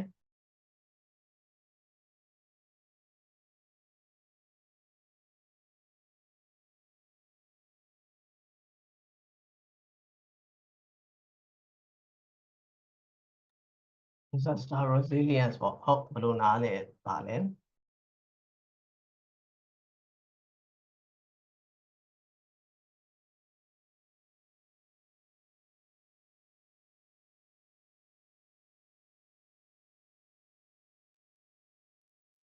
ဲโอเคပြောမယ်လို့မရှိဘူးထင်တယ်ပေါ့နော်ဟုတ်ကဲ့ပါအဲ့တော့ဒါကမသိတာဘာမှမဖြစ်ဘူးပေါ့နော်ဒါကျွန်တော်တို့အခုမှစပြီးတော့လေ့လာကြမှာဖြစ်တဲ့အတွက်မသိရအောင်ဆိုလဲပို့ပြီးတော့ကောင်းတာပေါ့နော်အဲ့တော့ဟုတ်ပြီအဲ့တော့ disaster resilience ပေါ့နော်အဲ့တော့ဒီစကားလုံးကျွန်တော်တို့တိုင်းရဲ့ဘာသာပြန်ကြည့်ရအောင် disaster ဆိုတာတော့ဘေးရနေရပေါ့ resilience ဆိုတာခံနိုင်ရည်ရှိတာပေါ့ဘေးရနေခံနိုင်ရည်မှုရှိအောင်ပေါ့ကျွန်တော်တို့ဘယ်လိုတွေပြင်ဆင်ကြမလဲဘယ်လိုတွေလုပ်ကြမလဲပေါ့နော်အဲ့တော့ဒါကျွန်တော်တို့မြန်မာမှာစကားပုံတွေရှိပါတယ်เนาะမီးဘေးရှောင်မလောင်ခင်ဒါကြိုတင်ကာဝယ်ခြင်းစီကုသခြင်းတဲ့တာပြီးကောင်းဤပေါ့စသဖြင့်ပေါ့ဒီစကားပုံတွေကကျွန်တော်တို့ disaster resilience ပဲပေါ့နော်အဲ့တော့ disaster မဖြစ်ခင်တည်းကကျွန်တော်တို့ကပြင်ဆင်ထားမှာကျွန်တော်တို့အပိုင်းဖြစ်တယ်ပေါ့နော်အဲ့တော့မီးဘေးရှောင်မီးမလောင်ခင်တည်းကကျွန်တော်တို့တာရမှာဒါကျွန်တော်တို့တောင်းဝင်ဖြစ်တယ်နော်ကြိုတင်ကာဝယ်ခြင်းစီကုသခြင်းထက်တာပြီးကောင်းဤဆိုတဲ့အတိုင်းပဲပေါ့နော်ကျွန်တော်တို့ကြိုတင်ကာဝယ်ထားဖို့လိုတယ်ပေါ့နော်အဲ့လိုပဲ disaster တွေမဖြစ်ခင်ကျွန်တော်တို့ကကြိုတင်ကာဝယ်ထားဖို့လိုအပ်ပါတယ်ပေါ့နော်ဟုတ်ပြီအဲ့တော့ resilience ပေါ့resilience ဆိုတော့အမျိုးမျိုးတော့ဘာသာပြန်ကြလိမ့်မယ်ပေါ့နော်ဒီမှာတော့ကျွန်တော်တို့မြန်မာလိုခံနိုင်ရည်ရှိခြင်းလို့ပဲဘာသာပြန်ထားပါတယ်ဟုတ်ပြီ resilience means the ability to recover adapt and bounce back after facing problems or disaster ပေါ့နော်အဲ့တော့ resilience ဆိုတာခံနိုင်ရည်ရှိတာပေါ့အဲ့တော့ကျွန်တော်တို့အပေါ်မှာသဘာဝဘေးရန်တွေကြုံတွေ့မယ်ကြုံတွေ့လိုက်ရပြီပေါ့နော်သဘာဝငရေလှုပ်သွားပြီပေါ့ငရေလှုပ်သွားတဲ့အခါမှာကျွန်တော်တို့ပြန်ပြီးတော့ recover လုပ်မယ် adapt လုပ်မယ် bounce backပြန်လုပ်မယ်ပေါ့နော် bounce ပြန်လုပ်မယ်ပေါ့ဟုတ်လားမင်းကငရေလှုပ်တယ်ဟုတ်လားငါတို့ကမင်းငရေလှုပ်တဲ့ဟာငါတို့ကပို့ပြီးတော့ခံနိုင်ရရှိပြီးတော့ငါတို့ကဗာလဲပို့ပြီးတော့ငါတို့ချက်ချင်း recover ပြန်ဖြစ်အောင်ငါတို့လုပ်မယ်ဆိုတော့စိတ်ဓာတ်မျိုးပေါ့နော်ဖြစ်နိုင်တဲ့အရေးချင်းမျိုးကိုဒါမျိုးကိုကျွန်တော်တို့ resilience လို့ခေါ်တာဖြစ်တယ်ပေါ့နော်ဥပမာဆိုကြပါစို့ဒါကျွန်တော်တို့2025မှာငရင်ပြီးသွားပြီငရင်ပြီးသွားတဲ့အခါမှာ recovery အတွက်ကျွန်တော်တို့အခုအချိန်ထိချိန်ယူနေရတော့ပဲဟလားဆိုကြပါစို့6လကျွန်တော်တို့ချိန်ယူရပေါ့နော်အဲ့တော့နောက်ဖြစ်မဲ့ဆိုကြပါစို့မပြောကောင်းမဆိုပါဘူးနောက်250လောက်မှာနောက်တစ်ခေါက်ထပ်ဖြစ်မယ်ပေါ့ငရင်လှုပ်တဲ့အခါအဲ့ချိန်ကျရင်ကျွန်တော်တို့ကresilience အချိန်ကိုကျွန်တော်တစ်လအတွင်း recover ဖြစ်အောင်လုပ်မယ်ဒါမျိုးဆိုကျွန်တော်တို့မြန်မာနိုင်ငံကဒီငရင်ကို resilience ပိုကောင်းအောင်ကျွန်တော်လုပ်သွားနိုင်ဒီလိုပုံစံမျိုးကိုကျွန်တော်တို့ဆိုလိုတာဖြစ်တယ်ပေါ့နော်အဲ့တော့ဒီလိုမျိုးခံနိုင်ရရှိအောင်ကျွန်တော်အများကြီးလုံးဆောင်ဖို့လိုတယ်ပေါ့နော်အဲ့တော့ဟုတ်ပြီ resilience ဆိုတာဘာလဲလို့ပြောမယ်ဆိုရင်တော့ prepare survive recover and improve ပေါ့နော်အဲ့တော့ပြင်ဆင်မယ်ကျွန်တော်ရှင်းသန်မယ် recover လုပ်မယ် improve ထပ်ပြီးတော့တိုးတက်အောင်လုပ်မယ်ပေါ့နော်အဲ့တော့ဒါမျိုးအထိပ္ပယ်ရပါတယ်ဟုတ်ပြီအဲ့မှာနောက်တစ်ခုကကျတော့ environmental resilience ပေါ့နော်ကျွန်တော်တို့သဘာဝပတ်ဝန်းကျင်ထိခိုက်မှုအမျိုးမျိုးကိုကျွန်တော်တို့ခံနိုင်ရရှိခြင်းပေါ့နော်အဲ့တော့သဘာဝပတ်ဝန်းကျင်ဆိုတဲ့အခါမှာသဘာဝကြောင့်ဖြစ်တဲ့ဖြစ်စဉ်တွေရှိမယ်နော်လူတွေကြောင့်ဖြစ်တဲ့သဘာဝဘေးအန္တရာယ်တွေရှိမယ်ပေါ့နော်ဥမာရေကြီးမယ်မိုးခေါင်မယ်တတော်မီးလောင်မယ်pollution အမျိုးမျိုးတွေဖြစ်မယ်ဒါတွေကိုကျွန်တော်တို့ကခံနိုင်ရရှိပြီးတော့မြန်မြန်ဆန်ဆန်recovery လုပ်နိုင်ခြင်းကိုကျွန်တော်တို့က environmental resilience လို့ခေါ်တာဖြစ်တယ်ပေါ့နော်အဲ့တော့ဒီမှာကြည့်မယ်ဆိုရင်ဥပမာအပြင်ကျွန်တော် healthy mangrove ပေါ့နော်အဲ့တော့ကျွန်တော်တို့ဒီငရင် sorry ဒီ cyclone မုန်နာဂိတ်ဖြစ်ပြီးတဲ့နောက်ပိုင်းမှာကျွန်တော် ARV တိုင်းဘက်မှာကျွန်တော်တို့ဒီလက်မှုတော်တွေနော်mangrove တွေကျွန်တော်တို့အများကြီးစိုက်လာကြပြီပေါ့နော်ဆိုတော့ဒါကလည်းငရင်တန်sorry မုန်တိုင်းတန်ကိုကြိုတင်ကာဝယ်တဲ့အနေနဲ့ဒါစိုက်လာတဲ့သဘောပဲပေါ့နော်ဒါမျိုးဆိုလဲဒါကျွန်တော်တို့ environmental resilience ကိုခံနိုင်ရပိုရှိရနောက်ပြီးရင်ကျွန်တော်တို့တစ်တော်ပြုတ်တီးမှုတွေဖြစ်နေတယ်အဲအကြောင်းကျွန်တော်တို့တစ်တော်တွေများများစိုက်ဒါကလည်း environmental resilience တစ်မျိုးပဲဖြစ်တယ်ပေါ့နော်ဒါမျိုးဆိုလိုချင်တာဖြစ်ပါတယ်ဟုတ်ပြီနောက်တစ်ခါတော့ disaster resilience ပေါ့နော်ဘေးအန္တရာယ်ဆိုင်ရာ resilience အမျိုးမျိုးပေါ့နော်ခုနကပြောခဲ့သလိုပဲကျွန်တော် disaster အမျိုးမျိုးရှိတယ်ဒီဟာကိုကျွန်တော်တို့ခံနိုင်ရရှိအောင်ကျွန်တော်ဘယ်လိုလုပ်မလဲပေါ့နော်အဲ့တော့ဒီထဲမှာဆိုရင် early warning system ပေါ့နော်ကျွန်တော်တို့ကြိုတင်သတိပေးတဲ့အချက်ပြစနစ်တွေ stronger houses and infrastructure တွေပေါ့နော်ကျွန်တော်တို့ကောင်းမွန်တဲ့ခိုင်မာတဲ့အိမ်တွေ infrastructure တွေကျွန်တော်ပြင်ဆင်မယ်နောက် community preparedness and plans ပေါ့ကျွန်တော်တို့ဒီdata အခြေပြုကျွန်တော် plan တွေအများကြီးလုပ်မယ်နောက်ပြီးတော့ emergency aid and resource ပေါ့နော်ဒီဘေးရဲ့အရေးပေါ်အကူအညီတွေ resource တွေကိုကျွန်တော်ပူကောင်းအောင်လုပ်မယ်ပေါ့နော်ဒါတွေကကျွန်တော်နောက်မှအသေးစိတ်ရှင်းပြပါမယ်ပေါ့နော်အဲ့တော့စသဖြင့်ဒီဟာမျိုးတွေလုပ်ခြင်းက disaster resilience ဖြစ်ပါတယ်ပေါ့နော်ဟုတ်ပြီအဲ့တော့မြန်မာ statistic ကိုလည်းလေ့လာကြည့်တဲ့အခါမှာဒါကတော့ဒါ UN တို့ UN က report တွေကိုအခြေခံပြီးတော့ရေးထားဖြစ်တယ်ပေါ့နော်အဲ့တော့အကယ်၍ကျွန်တော်တို့မြန်မာမှာဒီ disaster risk reduction နဲ့ပတ်သက်ပြီးတော့$1ပေါ့နော် ဒီတယောက်$1လောက် invest လုပ်မယ်ဆိုရင်ကျွန်တော်တို့တကယ် disaster recovery ဖြစ်တဲ့အခါမှာ$4ကနေ$9လောက်ထိကိုsave ပေါ့နော်trade နိုင်တယ်လို့သွားပြီးတော့တွေ့ရတယ်ပေါ့နော်မြန်မာ Red Cross ရဲ့ survey ရဆိုရင်လည်းကျွန်တော်တို့ဒီမြန်မာမှာရှိတဲ့ရွာတွေက30%လောက်က disaster preparedness plan နဲ့ပတ်သက်ပြီးတော့30%လောက်ပဲ disaster preparedness plan ပဲရှိတာကိုသွားပြီးတော့တွေ့ရတယ်ပေါ့နော်အဲ့တော့ကျွန်တော်90%က disaster preparedness plan ရှိမနေတာကိုတွေ့နိုင်တယ်ပေါ့နော်ဟုတ်ပြီအဲ့တော့ဒီမှာဆိုလဲဒါ case study mangrove ပေါ့နော်ကျွန်တော်ပြောခဲ့လို့ပဲ cyclone Nargis ဖြစ်ပြီးတဲ့နောက်ပိုင်းမှာ AR တိုင်းဒေသမှာဒေသအခြေပြုဒီ mangrove စိုက်ပျိုးမှုတွေအများကြီးလုပ်လာခဲ့ပေါ့နော်ဒီတော့တွေအများကြီးစိုက်လာတယ်မှုတော်တွေအများကြီးစိုက်လာတယ်ပေါ့နော်ဒါကြောင့်ကျွန်တော်တို့ဒီသဘာဝတစ်ပင်တွေအများကြီးဖြစ်ပေါ်လာတယ်သဘာဝ BN တွေကိုလည်းကာဝယ်ရာရောက်တယ်နောက်ကျွန်တော်တို့ကာဗွန်ဒိုင်အောက်ဆိုက်ကိုလည်းစုပ်ရာဖြောက်ရောက်တယ်ရေကြီးမှုကိုလည်းကာဝယ်ရာရောက်တယ်ပေါ့နော်နောက်ပြီးသွားရင် biodiversity ပေါ့ဇီဝမျိုးစုံမျိုးကွဲတွေကိုလည်းတိုးတက်စေရပေါ့နော်ဒါမျိုးတွေအများကြီးကောင်းကျိုးတွေဖြစ်ခဲ့တယ်ပေါ့နော်နောက်တစ်ခုကကျတော့ case study Bangladesh ပေါ့နော် Bangladesh မှာလည်း cyclone shelter တွေစောက်ထဲဖြစ်စေတယ်ပေါ့နော်ဒါလည်းကျွန်တော်တို့ ERV မှာတော့ဒီနာဂစ်ပြီးနောက်ပိုင်းမှာတော့ cyclone shelter တွေစောက်ထားတော့ရှိတာပေါ့အဲ့တော့ Bangladesh ကကျတော့သူကဒီ cyclone shelter ကိုသူက multi purpose အနေနဲ့သုံးတာပေါ့နော်အဲ့တော့ဒီ emergency အရေးပေါ်အခြေအနေမဟုတ်တဲ့အခြေအနေမှာဆိုရင်ဒီ cyclone shelter တွေကကျောင်းအနေနဲ့ရောသို့မဟုတ်ဈေးတွေအနေနဲ့ရောသုံးတယ်ပေါ့နော်တကယ်အရေးပေါ်ဖြစ်တဲ့အခါမှာဆိုတော့ဒါ shelter cyclone shelter ဖြစ်သွားတာပေါ့နော်အဲ့တော့သူတို့ကတော့ multi purpose အနေနဲ့သုံးနေတာကိုတွေ့နိုင်တယ်ပေါ့နော်နောက်တစ်ခါကျတော့နီပေါ်ပေါ့နော်ခုနကပြောခဲ့တဲ့2015မှာနီပေါ်ငလျင်ဖြစ်ခဲ့တယ်အဲ့တော့ဖြစ်ပြီးနောက်ပိုင်းမှာသူတို့ကအိမ်တွေပြန်ဆောက်တဲ့အခါမှာဒီတစ်ခေါက်တော့ငလျင်တန်းခံနိုင်အောင်ပို့ပြီးတော့ဒေတာအခြေပြုဒီဒေတာမှာရှိတဲ့ပစ္စည်းတွေအဆောက်အဦတွေနဲ့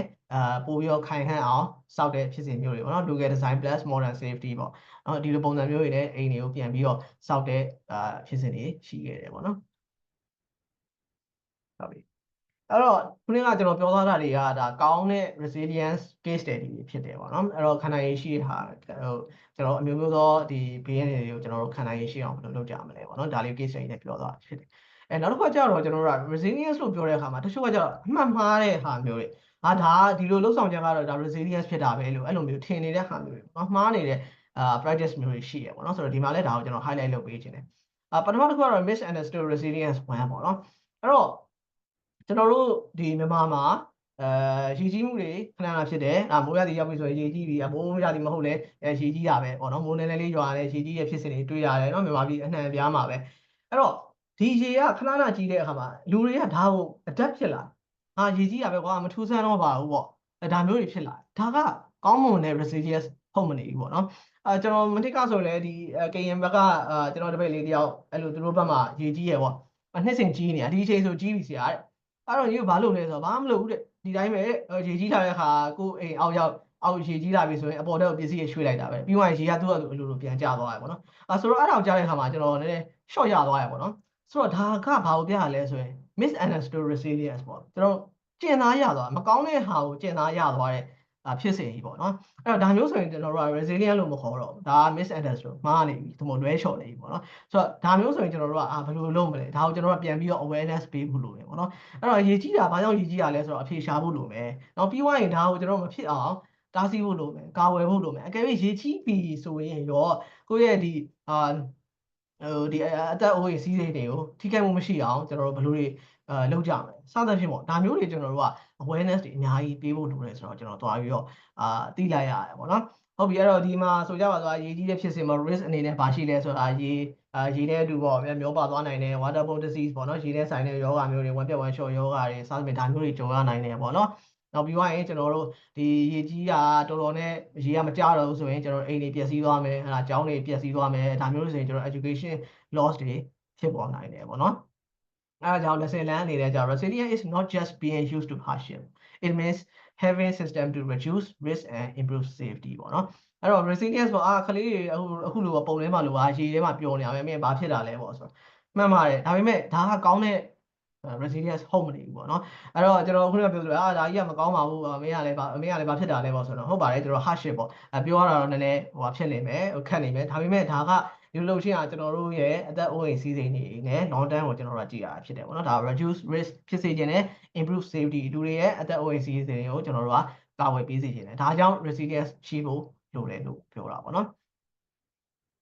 ်နောက်တစ်ခုကကျွန်တော် misunderstood resilience 2ပေါ့နော်အဲ့ဒါဘာလဲဆိုရင်တော့ကျွန်တော် rebuilding and safe houses after disaster ပေါ့အခုကျွန်တော်တို့မန္တလေးမှာဖြစ်သွားတဲ့ဒီမန္တလေးစကိုင်းမှာဖြစ်သွားတဲ့ငရေမှာဆိုရင်လည်းကျွန်တော်အိမ်နေအခုချိန်လောက်ဆိုပြန်စောင့်နေကြပြီထင်တယ်ပေါ့နော်ကျွန်တော်တို့မြေပြင်မှာမရှိတော့တေချာတော့မသိဘူးအဲ့တော့ဒီလိုဆောက်တဲ့အခါမှာလည်းအခုကနီပေါ် case ကိုကျွန်တော်တို့ကယူဖို့လိုတယ်အဲ့တော့ဒီတစ်ခါစောင့်ရင်တော့အတီးချာချာကောင်းကောင်းမွန်မွန်ခိုင်ခိုင်မာမာဒီထက်ပိုခိုင်အောင်ကျွန်တော်တို့ကစောင့်ဖို့လိုတော့မယ်ဘာလို့ဆိုတော့ဒီဟာတိသွားပြီအဲ့ဒါဒီကျွန်တော်မန္တလေးနဲ့စကိုင်းကငရင်ကျော်ပေါ်မှာရှိတယ်ငရင်တကယ်သာလှုပ်တယ်ဆိုရင်ဒီလိုမျိုးတွေကျွန်တော်ဖြစ်တဲ့အတွက်အိမ်တွေကိုဒီထက်ပိုကောင်းအောင်လှုပ်ဆောင်ဖို့လိုလိမ့်မယ်ပေါ့နော်အဲ့တော့ဟုတ်ပြီငါအိမ်ကတော့ဘာမှဖြစ်ပါဘူးကွာဒီတိုင်းနည်းနည်းပါးပါလက်သမားနဲ့ခေါ်ပြီးတော့ပြင်လိုက်မယ်ဒါမျိုးတွေဆိုရင်နောက်တစ်ချိန်ဖြစ်တဲ့အခါမှာ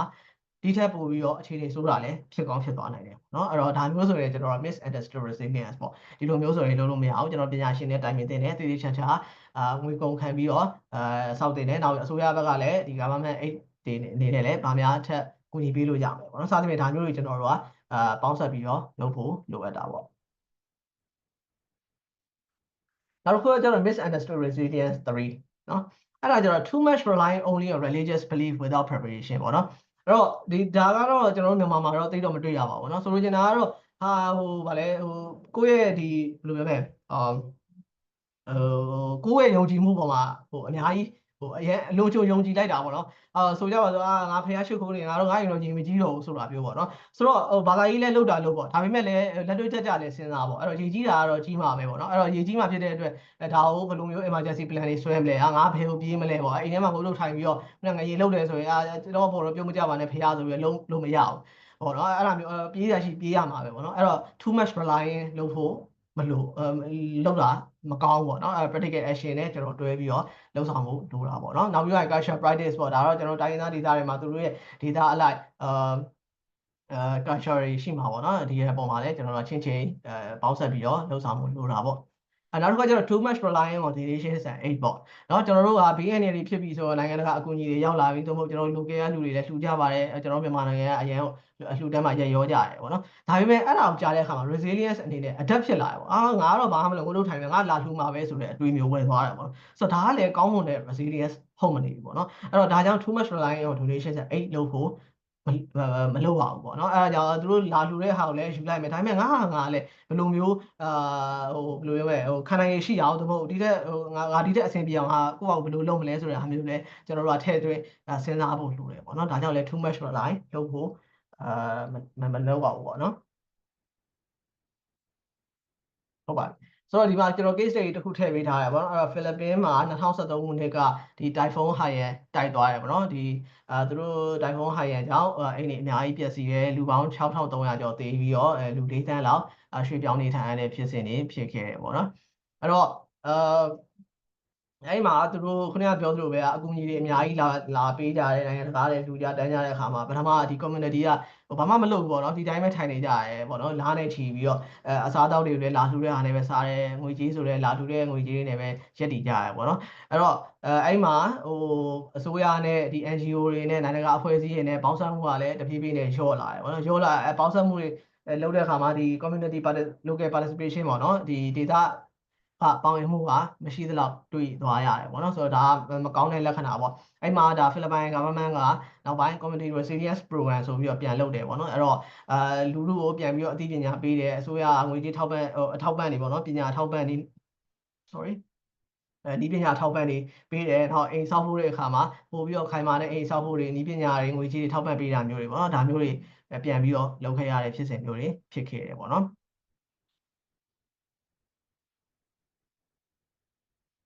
ဟုတ်ကဲ့ဟုတ်ပါပြီအဲ့ဆိုတော့ဒါ chapter 2ကတော့ဒီလောက်ပဲပေါ့နော်ဒါ environmental resilience နဲ့ပတ်သက်ပြီးတော့ environmental and disaster resilience နဲ့ပတ်သက်ပြီးတော့သိလောက်ပြီပေါ့နော်ဟုတ်ပြီအဲ့တော့ chapter 3ကိုကျွန်တော်ဆက်ပြီးတော့သွားအောင်အဲ့တော့ chapter 3မှာကျတော့ကျွန်တော်လက်တွေ့လုပ်ကြအောင်ပေါ့နော် action planning and empowerment ပေါ့ဘာလို့ကျွန်တော်တို့လုပ်ကြမလဲပေါ့အခု disaster တွေကျွန်တော်တို့သိပြီ resilience တွေဘယ်လိုလုပ်ရမလဲဆိုတာသိဘယ်လိုမျိုး resilience မဟုတ်ဘူးဆိုတာကျွန်တော်တို့သိသွားပြီပေါ့နော်ဒါ action planning and empowerment ကျွန်တော်ဘယ်လိုလုပ်ကြမလဲပေါ့နော်ဟုတ်ပြီအဲ့တော့ disaster planning လုပ်တဲ့အခါမှာဒါမျိုးရှိပါတယ်ပေါ့နော်ကျွန်တော် framework တွေအများကြီးရှိတယ်ကျွန်တော်မြန်မာနိုင်ငံနဲ့လိုက်တဲ့ framework တွေလည်းရှိတယ်နိုင်ငံမှာကျင့်သုံးနေတဲ့ framework တွေအများကြီးရှိတယ်ပေါ့နော်အဲ့တော့ဒီထဲမှာကျွန်တော်အခြေခံအကျဆုံးနဲ့ဒီအလွယ်ကူဆုံး easily adapt ပေါ့နော်လုပ်လို့ရတဲ့ဟာမျိုးကိုပဲကျွန်တော်ပြောသွားမယ်ပေါ့နော်ပထမတစ်ခုကတော့ prepare ပေါ့နော်ပြီးရင် respond recover prevent ပေါ့နော်sorry prevent အစားပေါ့နော် prevent prepare respond recover ပေါ့နော်အဲ့လိုပဲဖြစ်မှာပေါ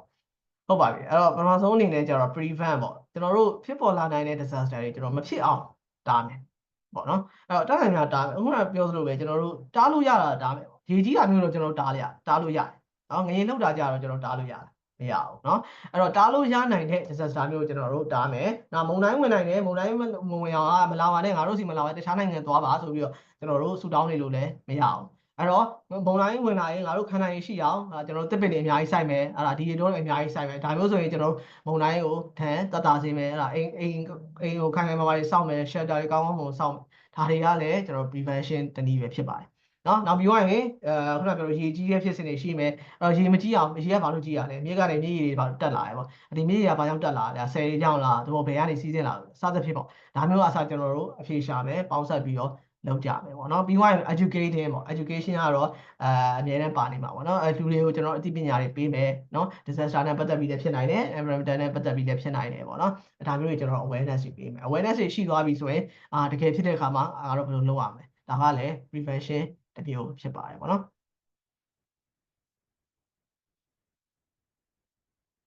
်ဟုတ်ဒီမှာတော့ case study Netherlands က case study တခုပေါ့နော်အဲ့တော့ flood prevention ပေါ့သူတို့သူတို့နိုင်ငံမှာရေကြီးမှုမဖြစ်ရေကြီးမှုထံမခံရ1950မှာသူတို့ကNational Flood Barrier System ဆိုပြီးတော့စပြီးတော့လုပ်ခဲ့တယ်ပေါ့နော်အဲ့တော့ဒီပုံမှာတွေ့တဲ့အတိုင်းပဲဒီကမ်းရိုးတန်းဒေသတွေမြစ်တွေမှာကျွန်တော်တို့ဒီ barrier ကြီးတွေကာဝယ်တားဆီးတွေလုပ်လိုက်တယ်ပေါ့နော်ဒါကို1950တွေလုပ်ခဲ့တာအခုချိန်ထိသူတို့နိုင်ငံမှာမြို့တွေကရေကြီးတဲ့ဒဏ်ကိုမခံရအောင်ပေါ့နော်မခံရတော့ပေါ့နော်ဒါကလည်း one of the best prevention တနည်းပဲဖြစ်တယ်ပေါ့နော်နောက်တစ်ခါကျတော့ prepare ပေါ့ဟုတ်ပြီ prevent လုပ်ကြည့်မယ်လုပ်လို့မရဘူးဆိုရင်ကျွန်တော်တို့နောက်တစ်ဆင့်က prepare လုပ်မယ်ပေါ့နော်အဲ့တော့ပြင်ဆင်မယ်နောက်ခုနပြောဆိုမယ်ငါရင်ကတော့လှုပ်နိုင်တာပဲမုံတိုင်းတွေကလည်းဝင်နိုင်တာပဲဒါမျိုးအတွက်ဆိုရင်ငါတို့ဘာတွေပြင်ဆင်ကြမလဲပေါ့နော်အဲ့တော့ emergency plan in the village or community ကျွန်တော်တို့ဒေသတွေရွာတွေမှာကျွန်တော် emergency plan တွေဆွဲမယ်နော်ဥပမာဆိုကြပါစို့ငရေလှုပ်ပြီးဆိုရင်ဘယ်နေရာကိုပြေးမယ်နော်မုံတိုင်းတိုက်ပြီးဆိုဟဲ့တာတို့တွေလာပါဟဲ့မီးအေးနေဘယ်ရောက်နေလဲအဲ့ဒါမျိုးတွေဆိုတာထက်ကျွန်တော်တို့ကဟဲ့ဘယ်နားမှာစုံရမယ်ဘယ်ကိုရောက်တဲ့အချိန်ဘယ်ကိုပြေးဘယ်သူကတော့အဖိုးခေါ်အဖွားကိုတွဲပါဦးဟဲ့အဲ့လိုမျိုးပေါ့စသဖြင့်ပေါ့ plan မျိုးကိုကျွန်တော်တို့ကချထားဖို့လိုတယ်ပေါ့နော်ပြီးတော့ practice drill ပေါ့နော် drill လုပ်ကြည့်ပေါ့လေ့ကျင့်ခန်းတွေလုပ်ကြည့်ပေါ့နော်ကျွန်တော်တို့ဒါကတော့ကျွန်တော် company တွေဟလာ organization မှာပဲရှိရပါတော့ fire drill လောက်တာမျိုးတွေ first aid drill လောက်တာမျိုးတွေပေါ့နော်ဒါမျိုးတွေလည်းကျွန်တော်တို့ရက်ရွာတွေမှာတဖြည်းဖြည်းလောက်တာသိပြီပေါ့နော်အခုဆိုရင်နောက် storing food water and medicine ပေါ့ကျွန်တော်တို့ခုနကခိုးအောင်မဲ့နေရာတွေ shelter တွေမှာကျွန်တော်အစားအသောက်တွေရေသန့်တွေဆေးဝါးတွေကျွန်တော်တို့စပြီးတော့တိုးလောင်းမယ်ဒါမျိုးတွေပေါ့နောက်ပြီး creating community saving group ပေါ့ insurance ပေါ့ဒါတော့အာမခံတွေရှိရပေါ့လေကိုကျွန်တော်တို့နိုင်ငံမှာအာမခံတိတ်ပြီးတော့မခက်စားဘူးပေါ့နောက်တစ်ခုကတော့ training local leaders and volunteers တွေပေါ့အဲ့တော့ရက်ရွာထဲမှာလူငယ်တွေရှိရဆိုရင်လူငယ်တွေကိုကျွန်တော်တို့က training ပေးမယ်နော်ဘယ်သူကတော့ဘယ်အိမ်ဘယ်ဆိုင်ကိုနေရာတော့တောင်းဝင်ယူဘယ်သူကတော့ဘယ်အိမ်တွေတောင်းဝင်ယူစသဖြင့်ပေါ့ဒါမျိုးတွေကျွန်တော်တို့က training တွေပေးထားဖို့လိုတယ် training တွေလုပ်ထားဖို့လိုတယ်ပေါ့နော် emergency plan တွေဆွဲထားဖို့လိုတယ်ပေါ့နော်ဒါမျိုးတွေကိုဆိုလိုချင်တာဖြစ်ပါတယ်ဒါကလည်း preparation တစ်မျိုးဖြစ်တယ်ပေါ့နော်အဲ့တော့ဖိလစ်ပင်းမှာသူတို့ typhoon 2013က typhoon မုန်တိုင်းတိုက်ပြီးတဲ့အခါမှာသူတို့early warning system တွေစပြီးတော့လုပ်ခဲ့တယ်ပေါ့နော်မုန်တိုင်းတိုက်မယ်ဆိုရင်လူတွေရဲ့ဖုန်းတွေထဲကို early warning EWS ပေါ့နော်စာတို့ message လေးတွေပို့မယ်ဒါမျိုးတွေဝင်လာတာမျိုးတွေပေါ့နော်နောက်ပြီးတော့ evacuation shelter တွေနော်ပို့ပြီးတော့ခိုင်ခန့်အောင်သူတို့လုပ်တာမျိုးတွေနော်နောက်ပြီးရင်ဒီလူတွေကိုကြိုတင်ပြီးတော့ဒီမုံတိုင်းဘယ်ချိန်တော့တိုက်နေဘယ်ချိန်တော့ဝင်နိုင်တယ်ဆိုတာမျိုးကြိုတင်ခံမှန်းတဲ့ဒီ forecasting ကောင်းကောင်းလုပ်နိုင်တာမျိုးတွေပေါ့နော်ဒါမျိုးတွေသူတို့ပို့ပြီးတော့improve ဖြစ်အောင်ဖိလစ်ပင်ကလုပ်ခဲ့တယ်ပေါ့နော်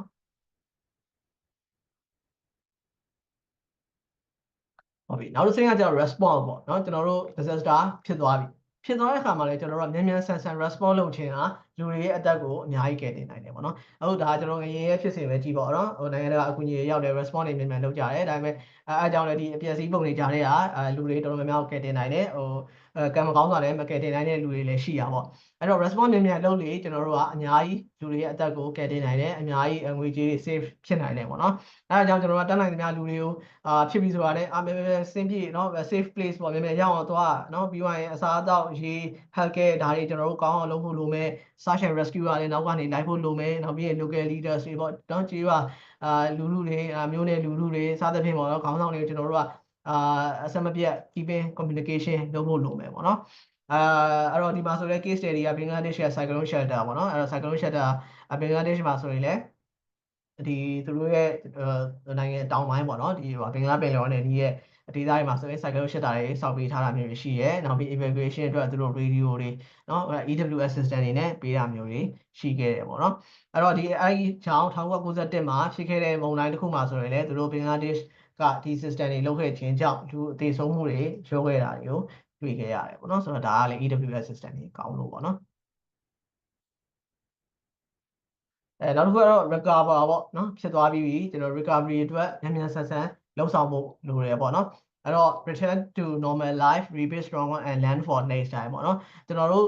disaster ကတော့ဖြစ်သွားပြီးပြီနော် response လည်းကျွန်တော်လုပ်ခဲ့ပြီးပြီဒါပေမဲ့ recovery အချိန်ရောက်လာပြီအခုမန္တလေးငရင်မှာဖြစ်ခဲ့တာမျိုးပေါ့ recovery ကျွန်တော်အချိန်ရောက်လာပြီဒါပေမဲ့ဘယ်လောက်ထိ recovery ကိုအချိန်ယူမှာလဲဆိုတဲ့ဟာစကားပြောပြီပေါ့နော်ဆိုတော့ recovery မြန်မြန်လုပ်နိုင်လေကျွန်တော်တို့အတွက်ပို့ပြီးတော့ဒီ data ခံလူလူအတွက်ပို့ပြီးတော့အကျိုးရှိလိမ့်မယ်ပေါ့နော်အဲ့တော့ကျွန်တော်တို့အိမ်တွေအမြင်မြန်ဆောက်ရမယ်ကျောင်းတွေဆေးခန်းတွေဆေးရုံတွေအများကြီးဆောက်ဖို့လိုအပ်တယ်နော်ကျွန်တော်ပြီးရင် business တွေနော် run ဖို့လိုအပ်တယ်နော်လူတွေရဲ့ mental health တွေ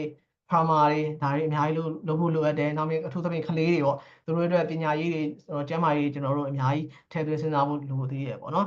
်အဲ့တော့ဒီ case မှာဆိုရင်လည်းဒါ2010ဟေတီမှာဖြစ်သွားတဲ့ဖြစ်စဉ်ပေါ့နော်သူတို့လည်းငရေလောက်ခဲ့ပြီးရငရေလောက်ခဲ့တယ်ဖြစ်ဖြစ်ချင်းမှာတော့ဟေတီကဒီနိုင်ငံတကာအကူအညီကနေဘီလီယံချီပြီးတော့ပံ့ပိုးမှုတွေရခဲ့တယ်ပေါ့နော်ဒါပေမဲ့သူတို့ရဲ့ recovery အားနည်းမှုကြောင့်ဒ